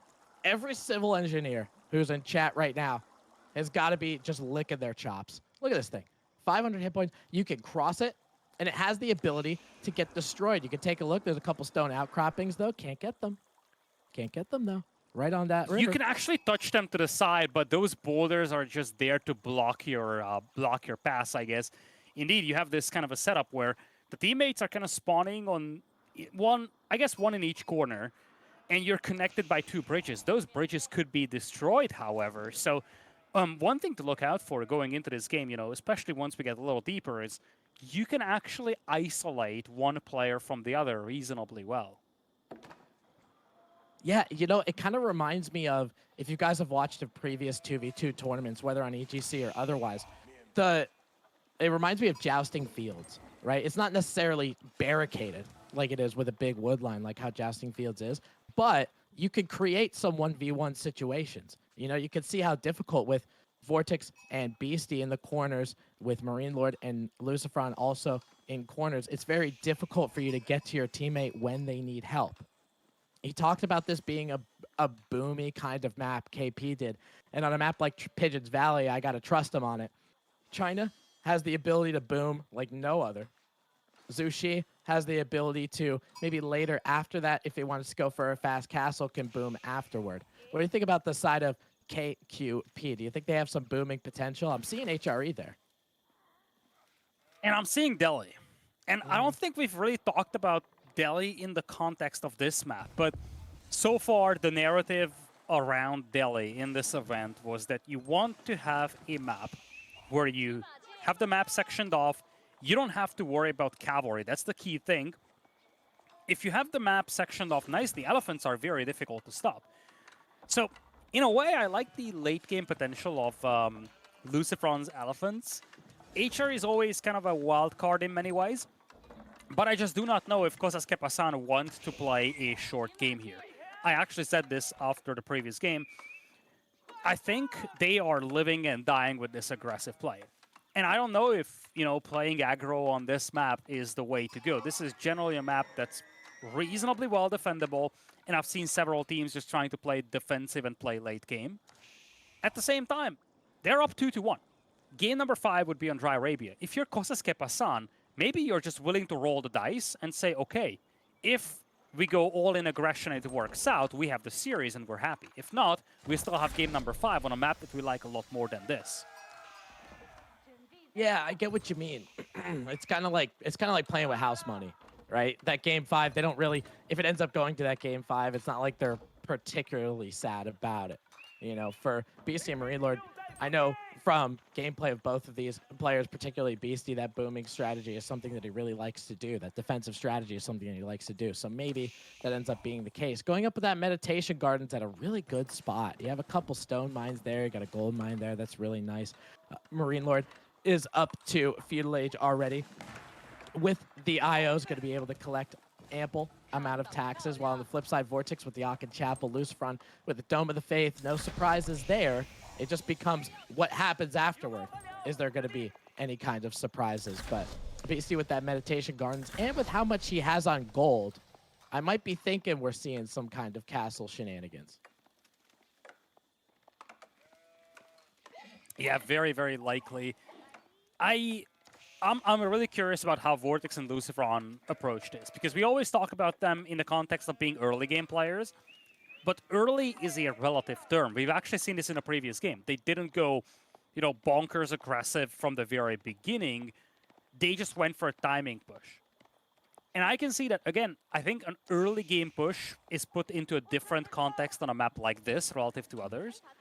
I still expect them to be a little bit more aggressive. So if you're Beast and Marine Lord, you really got to make sure that you have consistent information and scouting, because you need to know when that aggression is coming in. And you see Lucifer is now moving in just to try and push these deer away. It's not really going to matter because Pro Scouts is in there. And I think he realized that.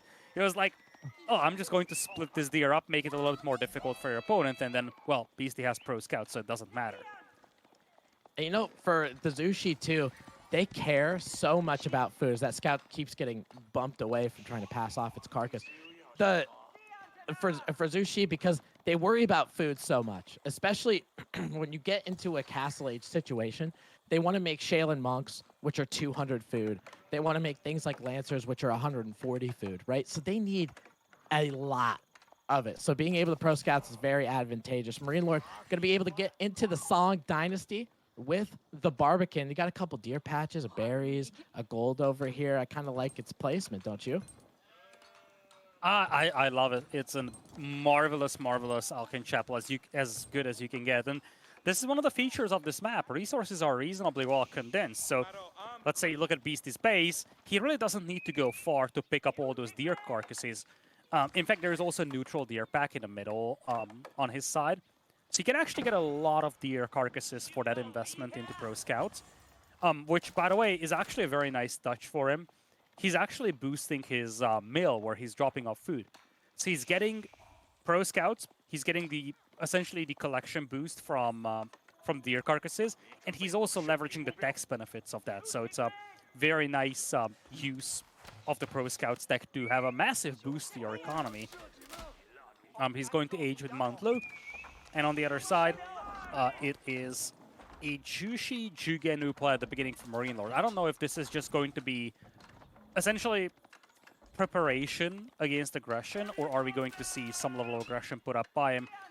The Vortex is going Casa with the Regnits. He's got a stable coming up, so it's likely Knights for Relics. And on the other side, look at Lucifron. He's on 9 Ghazi Raiders. He doesn't want a long game here, I tell you. No, he definitely doesn't. And I think it's a really good play from the Delhi, you know, because we talked about baton passing over and over again, right? For Vortex gets the Castle Age, so Lucifron might be able to back up a little bit on the Ghazi Raider production. So Vortex is going to be able to get some Knights out, which he has queued. He's going to be able to get some Relics. Of course, as the HRE, you'll love to see it. BCS Zhu Shi, though, a little bit behind on the Shaolin Monastery. I kind of expected it to be up by now. Maybe that's because of the Pro Scouts giving it just a little bit too much resources in order to give it up. But now, Shaolin Monks are going to be coming out, and this is going to be a Relic war for probably the next 3 to 4 minutes. It's going to be a Relic war, and if you are the Chimps, you're getting concerned. Because now you have quite a lot of Knights and Ghazi Raiders roaming around.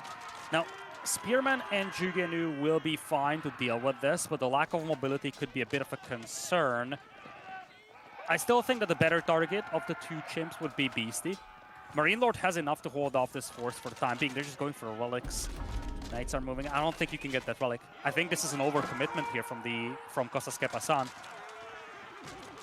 Yeah, I think so too. I mean, Ghazis are basically fighting Spearmen head on. There's only 1 Knight from the HRE going the way, and even though Marine Lord and China, they are in the Feudal Age, I mean, you still have enough Spearmen to deal with it. Beastie's trying to get his Knights out now. It looks like maybe there is a stable that is getting supervised. Looks like one of the IOs are going to be doing that, trying to get as many Knights out as possible to try to get some of this map control back. Marine Lord staying in Feudal, making sure that he has some army so BC isn't just there by himself.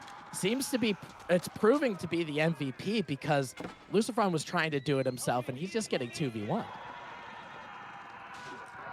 Cavalry would work a lot better on a different kinds of a map, but I feel like Marine Lord and Beastie are playing more to the features of this map right now because the slow-moving composition of Marine Lord is exactly what you need. Mobility is not that much of a factor on a map where the ability to rotate is somewhat limited. The only direction that Lucifron can go with these horsemen is basically through those bridges or through the shallows, whereas Marine Lord can just right-click forward and he's going to have a scary force to push into the enemy base with. And I guess this whole problem is exacerbated by the fact that both of the Spanish brothers went for cavalry. It would have been bad if one of them goes for cav. It's actually terrible that both of them did. Yeah, because, I mean, Marine Lord just made enough Spearmen, right? There's 21 Spearmen out in the battlefield for him right now. He doesn't really have any signs of slowing down. Zugnu on the back end might prove to be beneficial as well if there are some archers that come out from Vortex and Lucifron.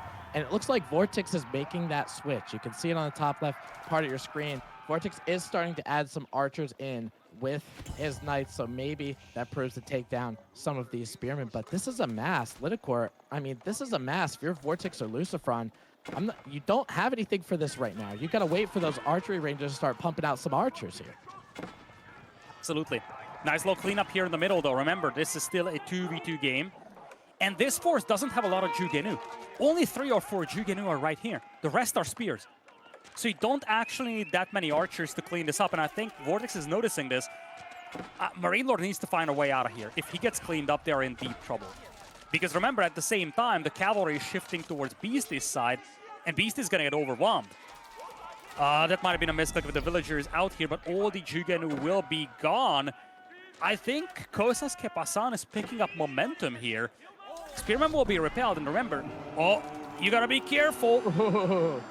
Oh my God, those Ghazi Raiders almost got caught in it from the HRE, but we'll be, or from Zushi, excuse me, but we'll be able to back up on the opposite side. Yeah, I agree with you. A little bit of an overextension from Marine Lord for a predominantly Spearman base. Just those 6 or 7 archers were able to clear it up. Now Beastie has a pretty good Knight count He's sitting on 9. He's got a lot in the queue as well. Because of professional scouts, he's going to be able to pump out as many knights. Hopefully, he's got that upgrade Dally horses, which increases your knight attack speed by 20%. All horses, actually. So these Lancers from BC end up proving to be pretty effective, and we're going to see what it does against a lot of these Ghazi Raiders. Ghazi Raiders, they are in the field. They've got a nice surround on the Lancers from Zushi. As Shaylin Monk is trying to get some help over here.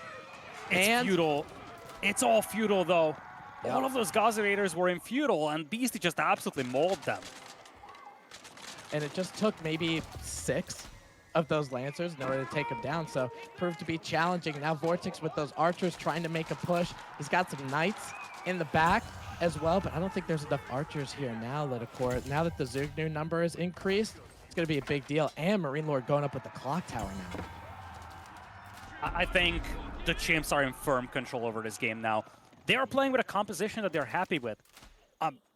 Chinese, or Jushi, I should say, when you have this much of a food income, when you have that ability to supervise the production buildings, you're more than happy just playing Mass Knights. And on the other side, Marine Lord is more than happy playing Chugenu and Spearman. Now let's look at Kosas Pasan. You have a couple of Feudal Age Ghazi Raiders, a single elephant, and then you have an HRE player making archers. That's, again, not a setup that you're happy with. Yeah, no, absolutely. I mean, Marine Lord does have a decent comp, a question mark, to deal with these elephants. I mean, he still has a decent amount of spearmen. But again, this is a map, just like you said before. I get that there's these choke points in between, but you could still use those bridges and just go around them. You know, he's going to get a couple elephants. We're going to see how much the lack of mobility proves to be a problem. BC trying to get in some villager raids here. We got Ghazis helping and a big amount of archers. And this is the point of this map, which is really complex, is you have military counts that are a little bit higher, right? We're in the 60s. Now it's about the choreography, getting them both together. It's not 1v1s, this is a 2v2, but a lot of villagers from Lucifron are going to end up going down. I don't see any walls here. There's about 5 or 6 Lancers that will be able to kill a lot of them. Looks like Lucifron doing a little do-si-do in that starting town center, trying to keep those villagers alive, but they're all idle. That's a huge problem. Lucifron is floating so many resources, and I just do not know why. I think he's trying to go more elephants, but again, elephants come online when the map is sectioned off. I don't see any supporting walls whatsoever, nothing that would really help out to just contain this cavalry from Beastie, and Beastie is leveraging that mobility really well. They still need to be cautious, though, because elephants, as we've seen, are no joke. Once they start rolling, things can turn around very, very quickly. And Lucifron also went with the compound of the defender, so that means that he's going to have the ability to replenish villagers with the keeps. Lovely trap, though. Lucifron doesn't want Beastie to escape. No, but at the cost of some villagers. You can see about 1 or 2 end up going down, but the Lancers, for the most part, if they stick around, they will end up cleaning up. Maybe they're just trying to get as much life value as they possibly can, but the elephants just, boom, kick one of them SOBs right out of the way and ends up going down. Now, economic count is still in favor of BC and Marine Lord, and a lot of that, in part, is going to be due to Song Dynasty for Marine Lord having those 62 villagers, which is going to help them out as well. BC showing no signs of slowing down here, Lidakor. I mean, with all of these Lancers coming in, they're going to be able to get some good raids. There's a lot of food on this map. A gazillion carcasses to bring in, and that's something that shouldn't be forgotten here for Beastie. There is going to be a window where he slows down. That's when he runs out of all accessible food. But there's just so much to work with here that it will take a long, long time for him to run out of food. And I think, again, little details matter a lot. That little wall to the north from Marine Lord, it's immensely valuable. You're trying to just split up the map, and if you have a slow-moving composition, you can avoid all these raids from your opponent just by having those little walls up. Yeah, because you can, like, channel the enemy army into where you want them to go, right? So, as Vortex trying to get some farms around the Akka Chapel, at long last, 15, 16 minutes into the game, he's trying to get them in there.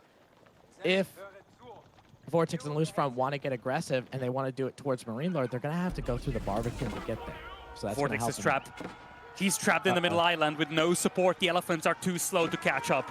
Oh, no. I don't even know where the elephants are, but they're definitely on a different part. This little area. Look at them all. They're trying to run over to help their buddy, but they're just so slow.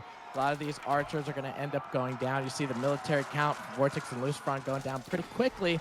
Spearman and Zugnu will be able to help from Marine Lord's side. And now when the elephants come to play, Beastie and Marine Lord do the right thing. They just get out of there. I really gotta say, we talked about this before the game. This map is much more a Beastie Marine Lord territory than it is a Vortex and Lucifron territory. This is why it was the second home map selection of the Chimps. I really feel like they wanted this to be a decider map if they had the option, but they were down to 2-1. They needed the map where they had the most advantage, and I feel like they got it. Now a forward push coming in from Lucifron though, like, let's not sleep on this just yet. This game can snowball out of control very, very quickly. There's going to be a push inside Vortex's base. He's shifting into men-at-arms. But on the other side, I think now Kosas Pasan will just try to double-team Beast to see where they get with this. Yeah, it looks like almost a little bit of a base trade. Marine Lord, you would think he'd be trying to help his buddy, but not necessarily the case. Look at these elephants trying to take down that town center from Beastie, and I think they will be very influential in taking it down. Marine Lord on the other side, around where Vortex's starting home town center is, he's just diving right in. He's like, hey, Beastie's got a problem over here. I'm going to make sure Vortex does the same amount of damage, and that's what's going on. Some villagers are starting to go down for him. Beastie trying to help out with a lot of these Lancers equipped with Dally horses as well. So because of this double-sided push, Vortex is going to be left largely abandoned, and we'll see how much that's going to take. But look at that economic count, Lidicor. It's 130 to 71. So you might be thinking that Vortex and Lucifron are doing some damage, but it's nowhere near enough. I think they were in a tough position before, so at this point they're just trying this trade because they don't have any alternatives. They know that this might result in Vortex getting annihilated, but they're only hoping that they can somehow do sufficient damage to Beastie to come back into this one. But it really seems unlikely. Population is collapsing here for Kosas Pasan. Lucifron taps out, and this series will be decided in game number 5. As standard as it gets, it is going to be Dry Arabia that decides between these two teams. And, you know, going into the beginning of this series, we kind of expected there might be a 5-gamer heading out because of how good that these players are. And that ends up being the case on one of the quote-unquote neutralizers on Dry Arabia. Let's take a look at this game number 4. Lidicor, you're absolutely right. I mean, this is the map for Marine Lord and Beastie. And look at what they were able to do to Vortex's base at the end. 36 eco lost for an HRE player. That's crazy. It's not just that, it's the progressive build-up that we're seeing. Marine Lord was ahead in villagers for quite some time, totally untouched. Beastie was able to also pull up, and I feel like the Chimps did a really good job leveraging the features of this map. They had cavalry, that's fine, but they also had this death ball of Jugenu and Spearmen, and I think when you have a sectioned off map like this, where it's difficult to rotate between teammates, a Spearman plus Archer combination is always really good because it's just something that works really well against an enemy cavalry player who's trying to rotate over to the teammate. And then, again, I absolutely love the Beastie's approach of the pro scouts boosting the Chinese economy. I just feel like, again, the composition and the overall strategic choice that they had was just a lot more suitable to this style of a map. Yeah, absolutely. I think this is a pretty crucial fight. I mean, it might just look like a minor skirmish, but there are so many Ghazi Raiders here. But just like you alluded to during the cast, they're all feudal. You know, that little bit of time the Dally horses adding the DPS for those knights proved to be pretty consequential. You could see what Beastie did with raiding all of those units, all of those villagers becoming idle. And for the Delhi, when you're making those expensive elephants, that is very, very difficult for you to try to come back from. And Beastie you're exactly right with the pro scouts. He knew the unit he wanted to make. He knew the best way to get those resources, and that's what happened. This choke point in the middle, super good heads up play by Beastie and Marine Lord, where they singled a player out. They did the best to try to take down as many units as they can. Once their teammate came in with the elephants, with this quote unquote OP unit, they just didn't fight it. So you could be OP all you want, but if you can't get to a battle, what are you gonna do about it? And wow, it's so fitting to finish this series on Dry Arabia. It has been a marvelous best of 5 with a lot of quick games, by the way. I think we didn't really have the chance to talk about this. This game was less than 20 minutes as well. So, one way or another, these games went really quick. And you understand why. The Spanish bros don't like those long games. This one, this game just didn't work out for them. But I wonder how game number 5 is going to look like. Because we talked about this just before game number 4. Pigeon's Valley was probably the map that Chimps felt the most confident against Kosas Pasan. Dry Arabia is much more of a Kosas Pasan territory, or at least it's even grounds. It's definitely not one where the playstyle of the Chimps fits the map more. And with that being said, we have Dry Arabia coming up. It's going to be the French and the Japanese for the Chimps versus the versus Jeanne d'Arc and the Abbasids. So I guess French Knights on both sides. It's the Japanese that becomes the big question mark. And I'm not against this wild card here. I think you kind of know what you're expecting from the Abbasids here from Kosas Pasan. But the Japanese, I don't think it's going to be your classic archer civ. I would be surprised if it was. Are we seeing Onamusha here? Is that the plan here for the Chimps? I mean, against and Onamucha really stack up well against someone like the French, especially even just a feudal age French, because they're so knight heavy.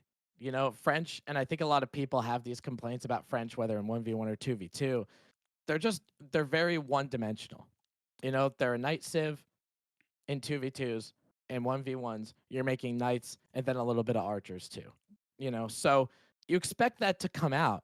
If you have a really good unit that can track down those knights, do bonus damage towards those knights, maybe Onamusha ends up being the play, or you get a little baton passing out of both of them. Mm-hmm. French maintains a little bit of control, little aggression in feudal. Japan gets up to fast castle by themselves.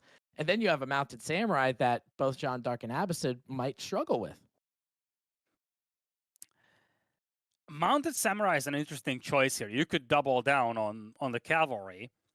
And I can see that on Dry Arabia, you can actually facilitate this. The distance to cover is quite substantial between the players. And I think this is something we got to talk about, because when you look at all these maps that we've played, Baldland and Gorge were maps where the two players spawned right next to each other.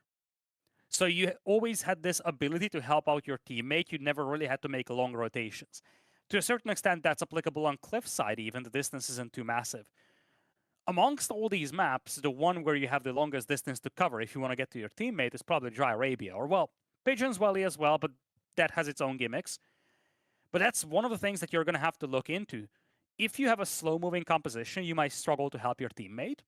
So an enemy with a faster or higher mobility can easily exploit that and just do damage wherever they see fit.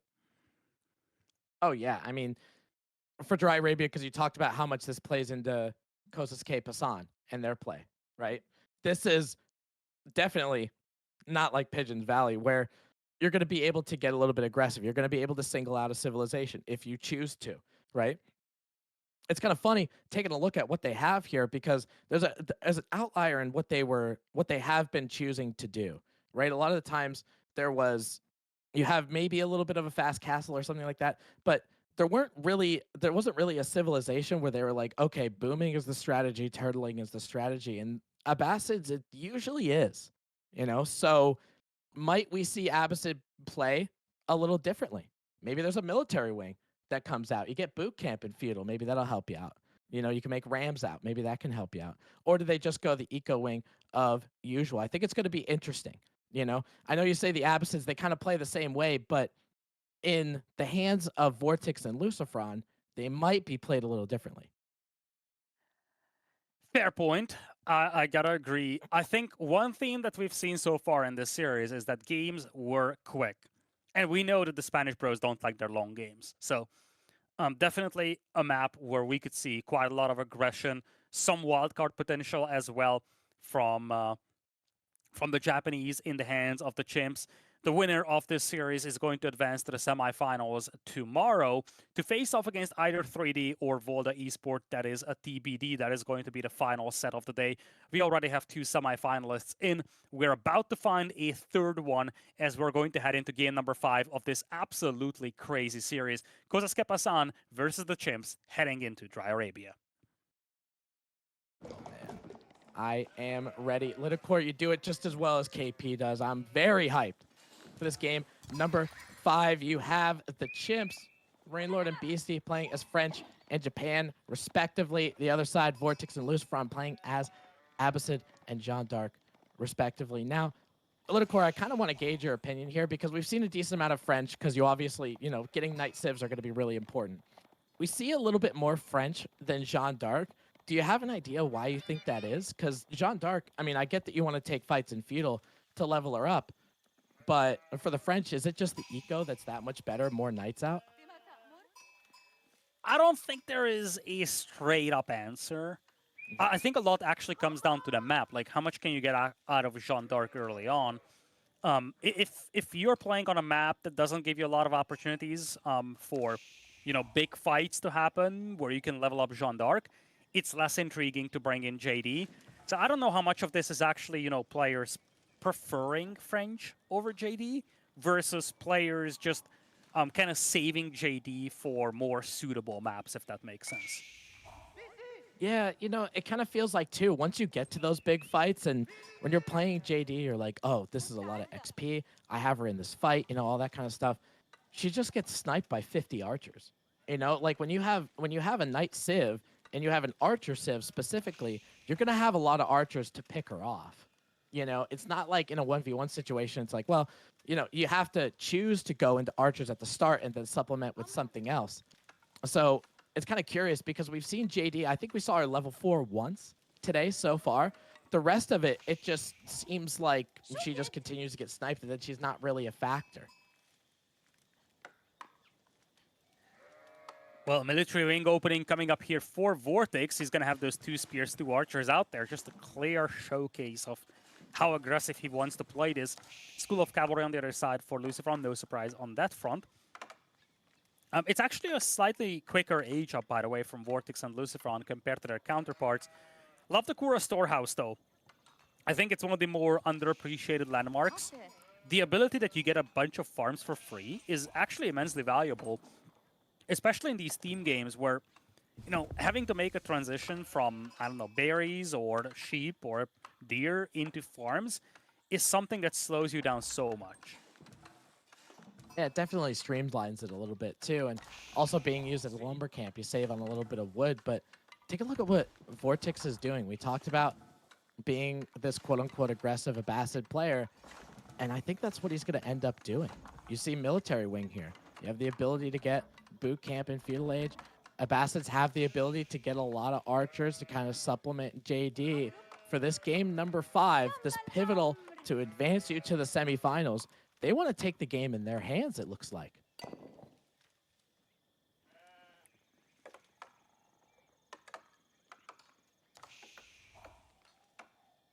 And you're seeing them continue to age up on both sides, obviously, with Beastie playing as the Japanese. We could take a look at his spawn. It might be a civilization that could be raidable. You have some of that gold mines over there on the eastern side. For the School of Cavalry, for Marine Lord, the French is obviously a raidable area as well. They want to get their knights out. They want to get all that kind of stuff. So taking a raid to them might end up being very effective. And this military wing, even though nobody really goes for it, Lidicore, it seems like military wing, it just gives you so much tempo. Having those 2 spearmen and 2 archers right out of the gate, it seems to be just really good at setting the pace. They certainly are. We talked about this throughout the day. You want to be the tempo setter of the game, force the opponent to react, and dictate how games go. If you can get that consistently, it's going to help you so much when it comes to anticipating the opponent's next move. And we talked about this. We see a lot of potential aggression coming out from Kosas Pasan. It's the use of the spearmen and the archers, and then villagers being pulled, including Jeanne d'Arc, to drop this tower and take away the gold income from Marine Lord. Marine Lord's backup gold mines all to the front. There isn't really a good alternative for him to go to. No, he's got to be looking. You know, at some of those areas, I mean, there's a big gold mine on the western side. His secondary gold is right next to the first, right? So that proves to be an issue. Jean d'Arc continuing to get some XP while building that outpost. BC's got to walk away a little bit from those berries. Those two archers and those two spearmen, they're going to make sure that that tower goes up easily. Lucifron gets a knight up here to try to help. And because of those units that come out right out of the gate, it means that outpost is going to go out without a hitch. And now if you're Marine Lord, where are you going to go? JD doesn't have enough experience, actually. That's a bit of a problem here. You need a couple more moments until you actually get your tier 2. But so far, Beastie doesn't have any army out there. I think he wanted to fast castle, but I think that is what was anticipated by Vortex and Lucifer, and they basically said, okay, Beastie wants to castle, good. We're just going to double team Marine Lord. They also forced some idle time on the villagers of Beastie on the berries. And honestly, if they wanted to, they could still try to hit Beastie's gold mine. It's kind of tucked away at the back. But they could rotate the knights around and see if they can actually do some damage to Beastie. Look at what Vortex and Lucifron are doing. Specifically, Vortex is when you're trying to stop a resource, right? You're thinking about, well, where are they going to go next? Right, so he's trying to find some gold mines. He's trying to figure out where Marine Lord is going to try to get some gold. But you see, for the French, there's a couple horsemen out there, especially this early in Feudal Age. If you're the French and you have horsemen, you're not having a good time. It's a very bad. And part of this is allowed by the timing of those initial 2 spearmen you get from the military wing. It's huge, and it looks like Vortex and Lucy are now going all in. Look at that stream of units across the map from the abysses. This is something that you do not very frequently see.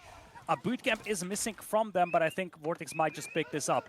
Beastie now going up with the floating gate. Remember, he also needs gold to get the units in Castle Age. He has 2 towers on the gold mine, though. So keep in mind, we've seen this before. The Japanese player looking like they're in a tough spot, and then the mounted samurai start coming in and things turn around.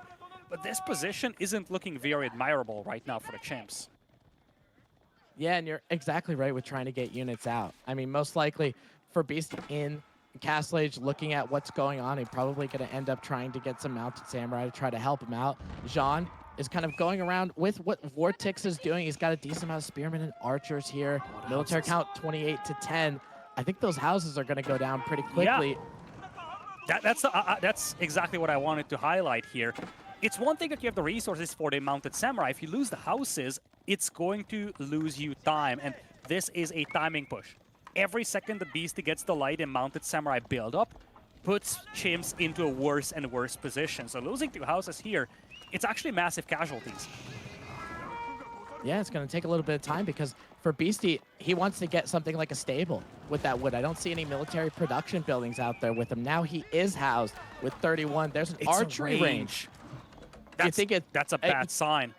Oh no, it can't be Yumi, right? Or is he gonna go Yumi? If he goes Yumi, I think they lost. Onamusha would make more sense. But the bigger problem, I think, is that if you don't go for mounted samurai, you don't have the quality to combat the quantity that's coming out. That's the problem. Whatever you go for on the range is not something that can fight essentially outnumbered 2 to 1.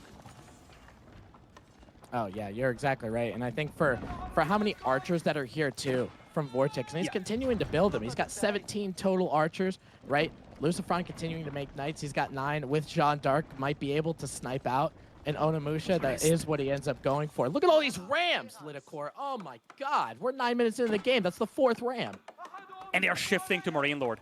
I think they're realizing that Beastie is slow on the build-up. They might have even scouted that range and said, wait a minute, no mounted samurai coming up. We can actually target Marine Lord here and just cause irreparable damage. Keep in mind, this buys some time for Beastie, but he's playing Onamusha, and Onamusha do not do well against mass archers. No, and I mean, you're going to be able to kite, maybe, you know, because they're a little bit faster, but you can't really kite. There's nowhere to go. The danger is here. The danger is in Marine Lord starting town center. Knights are even getting their torches out with those rams to try to help out. There's just way too many archers in the back from Vortex. So if he does make any kind of unit, archers will be able to pick them off. Military count 37 to 27, but that town center it's not long for this world, Lidicor. They really got to push in if they want to save it, and it doesn't look like there's any imminence here. So many villagers are being pulled for the repairs. This might be it for the Chimps. They gotta fight this for their tournament life. Knights are now shifting south. The DC is gonna go down. Villagers will be caught in the crossfire. And this might just be it for the Chimps. If they lose all these villagers, Beast is gonna be 2v1, and he only has Onamusha to fight against all these archers. He's doing everything he can, but he just doesn't have enough to save Marine Lord right now. Look at all those Marine Lord villagers on the south. All those French villagers getting picked apart. More of them going down. He's got about 30 total right now. He's trying to help out. Marine Lord actually made Spearman as the French, trying to do something against Lucifron's Knight Mass, but with those Onamusha, you would think that would be enough, but man, only having 5 or 6 of them, it's not going to help too much. Those French villagers continuing not to gather resources, continuing to run for their lives. Archers from Vortex are going to be able to bring those Onamusha back just a little bit to try to help. Marine Lord's going for that mill over there where that deer pack is, but overall, we talk about aggressive being important and being consequential, and I think it was for Vortex and Lucifron. They haven't killed enough villagers, though, and it sounds crazy, and this is going to be a beastie 1v2 show for the time being. But the archer count is kind of low right now for Vortex. And remember, the Spanish bros are 1 TC each. Replenishing those troops is difficult for them. Onamusha are still Castle Age troops against Feudal Age ones. If you start losing all these archers out here, Beastie's still gonna be alive, and the Knights, they will die. Just look at this. Onamusha eat Knights for breakfast. I don't think this is over yet. It's looking very grim right now for the Chimps. Beast is gonna have to do a lot of carrying. But this is game number 5. They gotta go for it. And I feel like these Onamusha might give just a Hail Mary opportunity here for the Chimps to turn it around. Man, you're exactly right. They really decimate those Royal Knights, especially Feudal Age Royal Knights. That's so important. Rams trying to get onto that school cavalry, trying to get the town center repaired, maybe. And he might be able to do it with enough time. But again, villager count is continuing to be stalled, right? He's sitting on 20. It's not going to go up or down anytime soon. And BC just lost a couple Onamusha there. You hate to see it for a unit that he needs to mass up and needs to keep alive to be in this tournament. Keep in mind, though, and I think that's the biggest thing, if you lose those Rams, that's a massive investment for a 1 TC player. Vortex and Lucifron are both on 1 TC. They are up by 20 eco, which is huge. In fact, there's -1 wood right now in the bank for Marine Lord. If you ever feel like you're doing bad in AoE 4 game, think about this. But he's actually still in control of enough resources to get a couple of Knights out. And Marine Lord is no pushover. He's an exceptional player. He's not going to have much to work with. But 3 Knights, it's still something. The question is how Beast is going to hold this now. Because if this bush starts wiping out his eco, it might just be it. And the eco wiping out looks like it kind of started. That was about 4 villagers that ended up going down. Vortex, with how many he has on wood? 23 villagers on wood right now. You're able to just pop down a couple Rams with no problem. Cal's highlighting the eco count for us at 88 to 59. BC is making that little bit of a change, like you kind of mentioned, Lidicor, going with the Mounted Samurai here. It depends on actually producing enough, because Vortex, he does have a couple Spearmen, but most of it is Archer-related. Mounted Samurai could really help.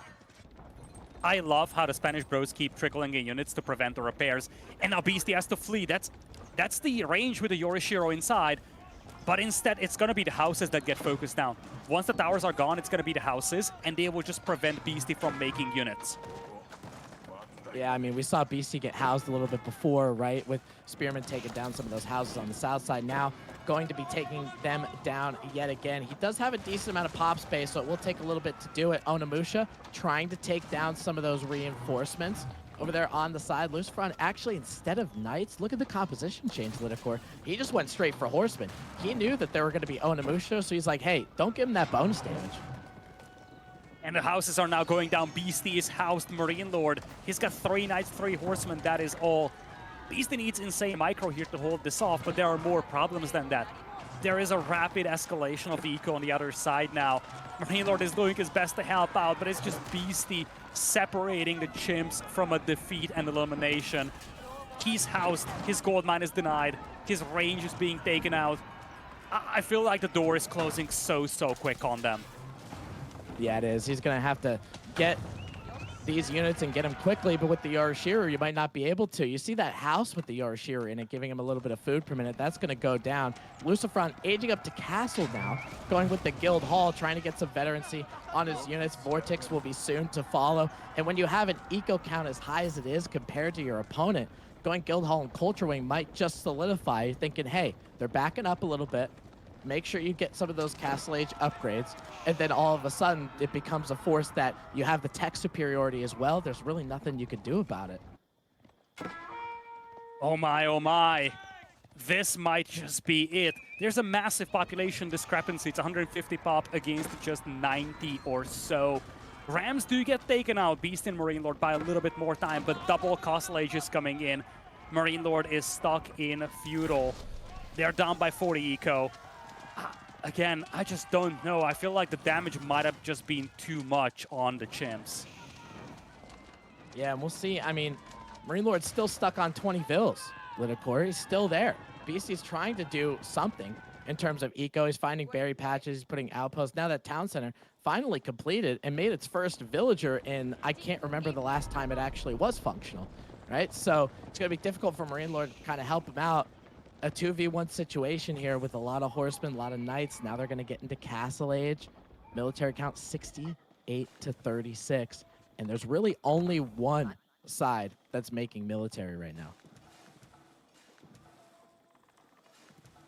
You can see Vortex getting a lot of these pocket ecos, right? You see them on the berry patches because he's got that map control, right? He's going to be able to try to get there. Marine Lord's got something to say about it, though. Deer packs, not with any outposts or anything behind it. I think maybe that was a little bit too brazen with all of those towers out there, but now that they're in Castle Age, Marine Lord stays feudal, this could be a problem. And this might just be it. Marine Lord doesn't have a lot, but he's using it well. And if they can cut into this eco lead, there might just be a glimpse of hope. Remember this, Vortex and Lucifron don't have an overwhelming eco. And we've seen this before. If Beastie and Marine Lord can stall out pushes, they have a chance of coming back. Now, 40 archers is still 40 archers to look at, and that is not something that Beastie and Marine Lord can fight head-on. And make no mistake, a comeback here would be the biggest performance of Marine Lord and Beastie's career. At the same time, though, we've seen some crazy things from these before. You really wonder, is there still a way back? They definitely feel like there is, and these knights, they're looking to give it to them. I think this is pretty much just about all of Marine Lord's military at this point. Lucifron not reacting. Villagers have nowhere to go because of that static structure of the gold mine around it. So they're going to be flailing around. Some villagers are going down. Vortex trying to help out with some spearmen, but there's not that much here. There's not that much defense here, Lidicor. They've been so worried about being offensive. And while they're trying to take down Marine Lord starting town center, you're right. They might be able to raid their way back in. I really don't like how Kosas Pasan is going for Marine Lord again. Marine Lord is badly beaten up. He's at 27 villagers. He's got 10 army in total. He's using those 10 army units exceptionally well. But I think the big difference here is that Beastie and Marine Lord are finding eco damage in the enemy base, whereas here, you're just taking out the TC. If you're Kosas Pasan, you gotta go for Beastie. You just gotta annihilate this army, punish him for being inside your base. But you can't, like, they're taking out buildings from a player that's near defeated.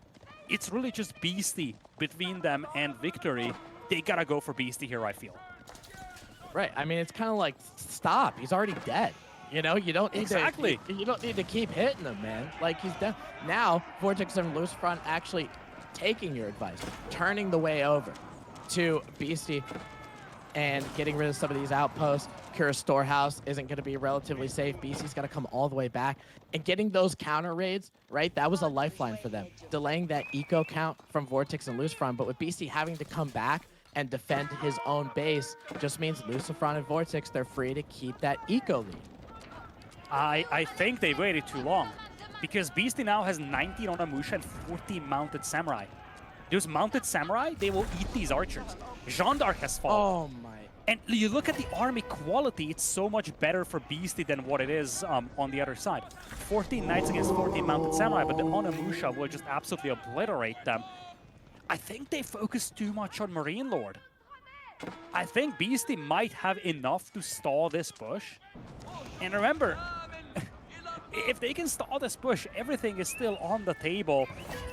This is going to be difficult for Beastie, but I think he's got a good enough army composition to fight this. Oh, especially with that DC being fully upgraded. Yeah, you're watching that Shogunate just send intercontinental ballistic missiles on rather those archers. Marine Lords trying to get more town centers to try to help.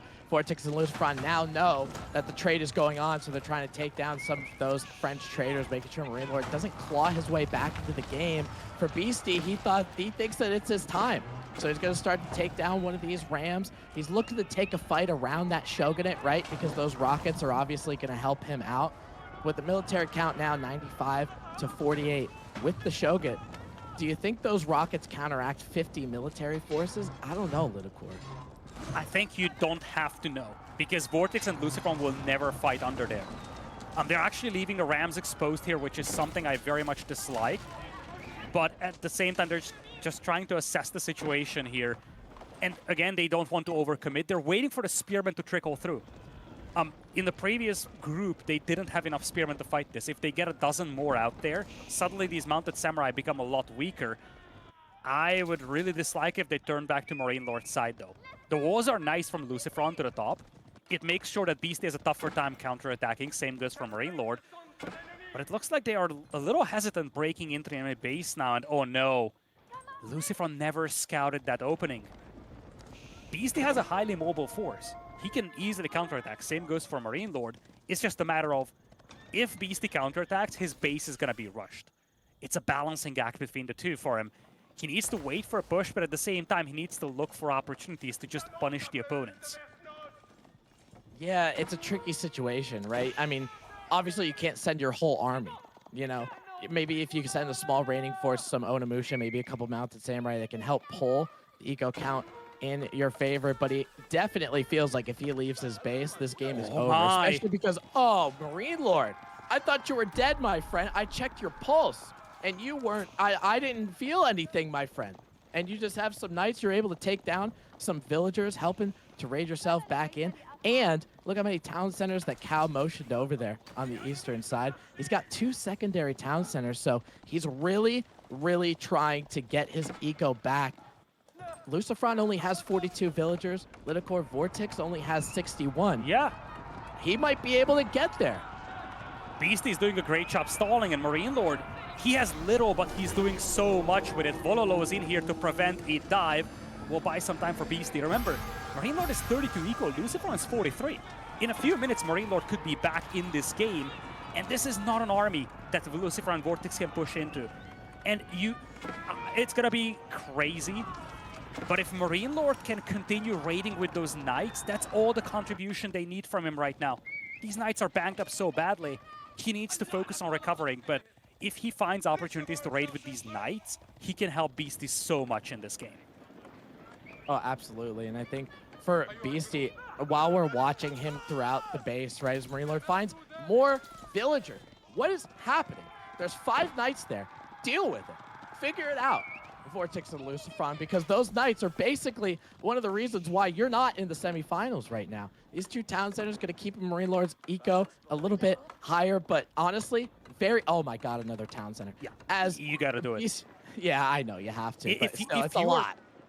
If you're Vortex and Lucifron, I think you're slapping down a wall across the map and just call it a day. They cannot focus on this push because they're being harassed by Marine Lord's cavalry. At the same time, they're also kind of leaving a couple of freebies on the board, you feel. They have all the map control in the world. Relics haven't been collected yet. Sacred sites aren't taken. I love the addition of a town center, though, from Vortex. I think part of the reason why Beastie and Marine Lord still have a chance in this is because both Vortex and Lucifron were just 1 TC. So they needed to essentially push into this. If Vortex and Lucifron just say, okay, we're happy with this 70 or so population lead we have, and then we're just going to take it late game, the difference might still be difficult to overcome. Marine Lord has 3 TCs, but he's got 5 villagers on food, but he's still doing so much with this cavalry. Like, I'm at the point, I'm not mad, I'm just disappointed. You know, how many villagers ended up going down here. Vortex at 60, going to be able to get that town center. Looks like now Lucifron pulled the entire Knight Brigade that he has to try to take down Marine Lord's Knights. More villagers starting to go down on the north side. There's some of that walling that you were talking about from Vortex and Lucifron, though. Going to be able to get those. Beastie, I feel like in this situation, as those Knights are going to start going down, Lucifron adding another town center as well, you can see that. Beastie did such a good job defensively. Using the Shogunate, using choke points, using relic Wololos. If you want to learn how to defend from a borderline impossible situation, you watch that one. Because now Beastie, he's starting to, with all of this cavalry that he has, he's able to take down a monk or two. Onimusha might be able to kite some spearmen, but he's able to get around the map and give Vortex something to chase instead of being at their base. I really feel like this is going to be a harsh statement, but I think Vortex and Lucifer are doing all the wrong things in this game for the last 5 minutes. Beast and Marine Lord are doing all the right things. Beast and Marine Lord have a terrible position, but even just in the last couple of moments, those Knights from Marine Lord did so much damage. 27 Knights being pulled away by Lucifron to deal with that was kind of an overreaction as well. They are still in the driver's seat, make no mistake. It's almost triple the army as we speak. But Vortex and Lucifron have a smaller error margin than what the stats at the top would indicate, I feel. Yeah, I think so too. I mean, we're coming now with Marine Lord coming back online. You could get a partnership now where it wasn't just solo. BC held his own. Marine Lord continuing to boom as best as he can. He has a safe wood line, so he's able to make farms out of it. So maybe there's a potential there, but Beastie's just got to keep that front line. Make sure that Marine Lord, if he's booming, that he's not going to fall apart. You saw some horseman raids on the south from Lucifron. I think that's really important, right? Just to make sure that you're able to get some of those raids. But Beastie, now Liticore Beastie's just hanging out in his base, and he's like, hey, Spanish brothers, you want to come get me? Come get me, man. This might be a career game for Beastie as well. He's walking on such a thin ice that you cannot even possibly imagine. One bad fight, and this series is over. And now a castle drop is going to come in. This is going to be tough to hold. He does have a good army, but they're outnumbered 2-1. One bad fight, and it's all over. Beastie needs to buy time for Marine Lord to come online. The eco is there now. The army isn't. They still need a few minutes until Marine Lord really becomes a factor. It looks like Beast is just going to bail on this position for the time being. Siege Workshop is coming in. And if you're Kosas Pasan, you're looking to finish this game quickly. You cannot afford that, momentum boost to Beast and Marine Lord. You cannot afford to just let them say, hey, I was down to 15 villagers and now I'm back. That would be such a morale boost here for the Chimps.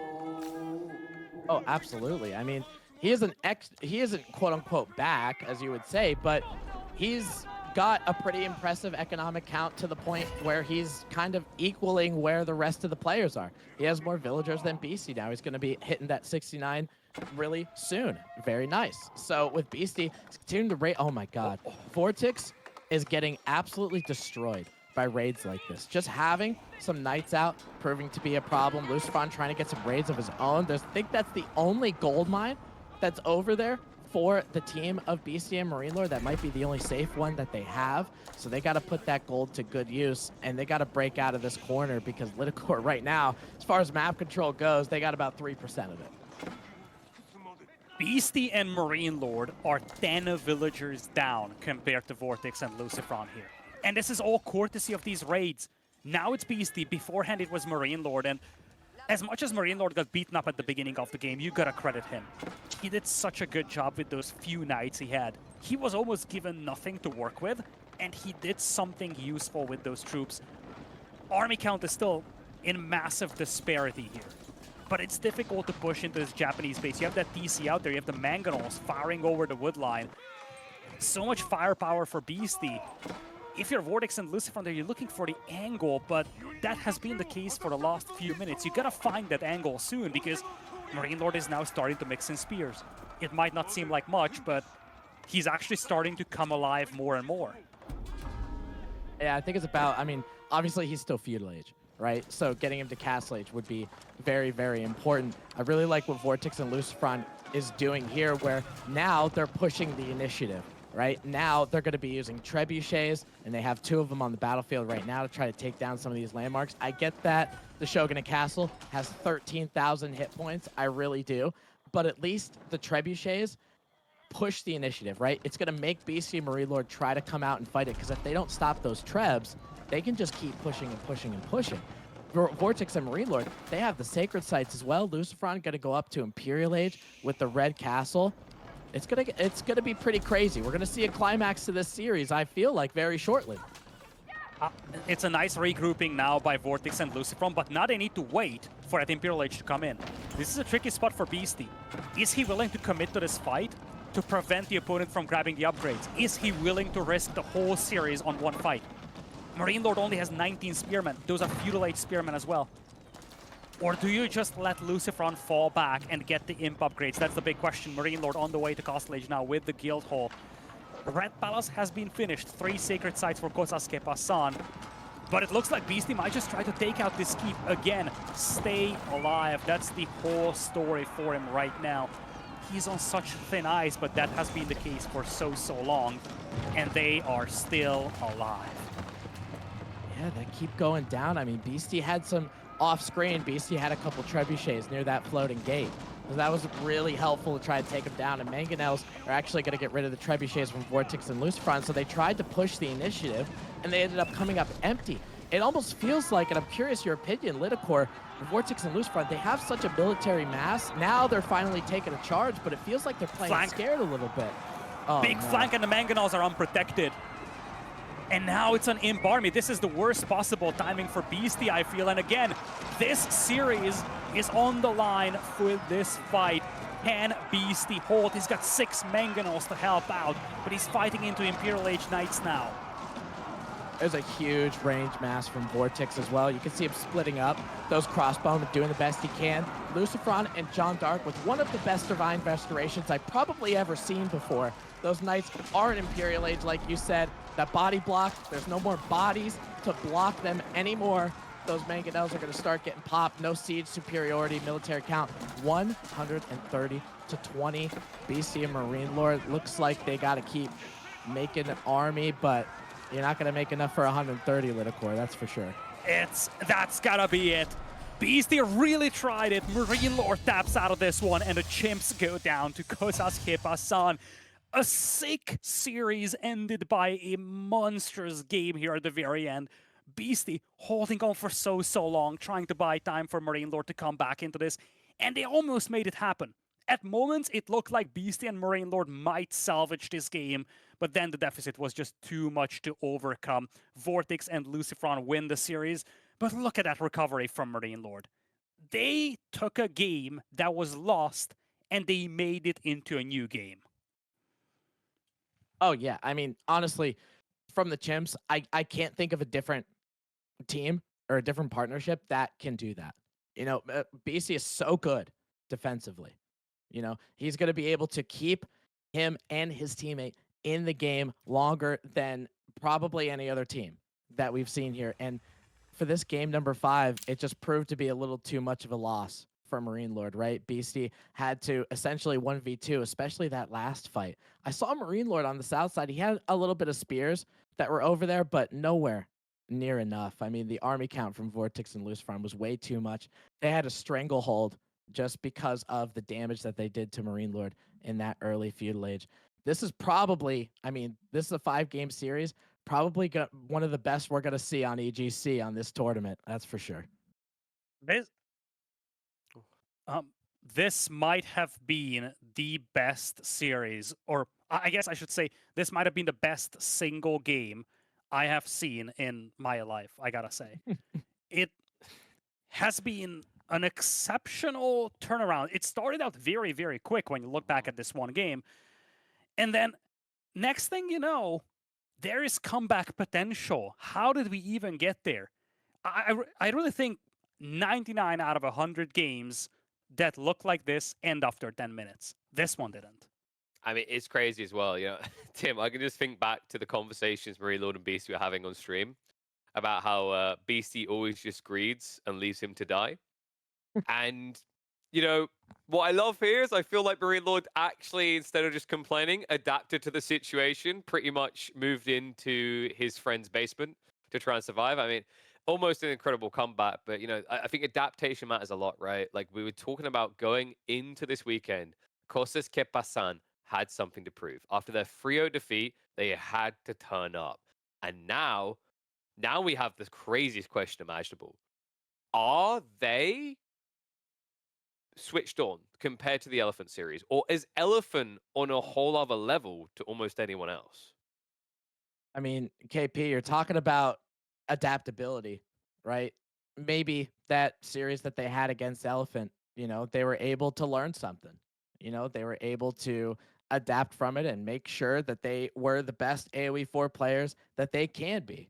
And a lot of times for Vortex and Lucifron, they have something about them, just being a couple, those two brothers, they have RTS in their bloodstream, you know? So picking, AoE4, picking it back up like Vortex did, like Lucifron did, and trying to understand the team game meta of the 2v2s. I mean, regardless of what they do in the semifinals and the finals, I don't know many other people on this planet that can pull off what they're doing here.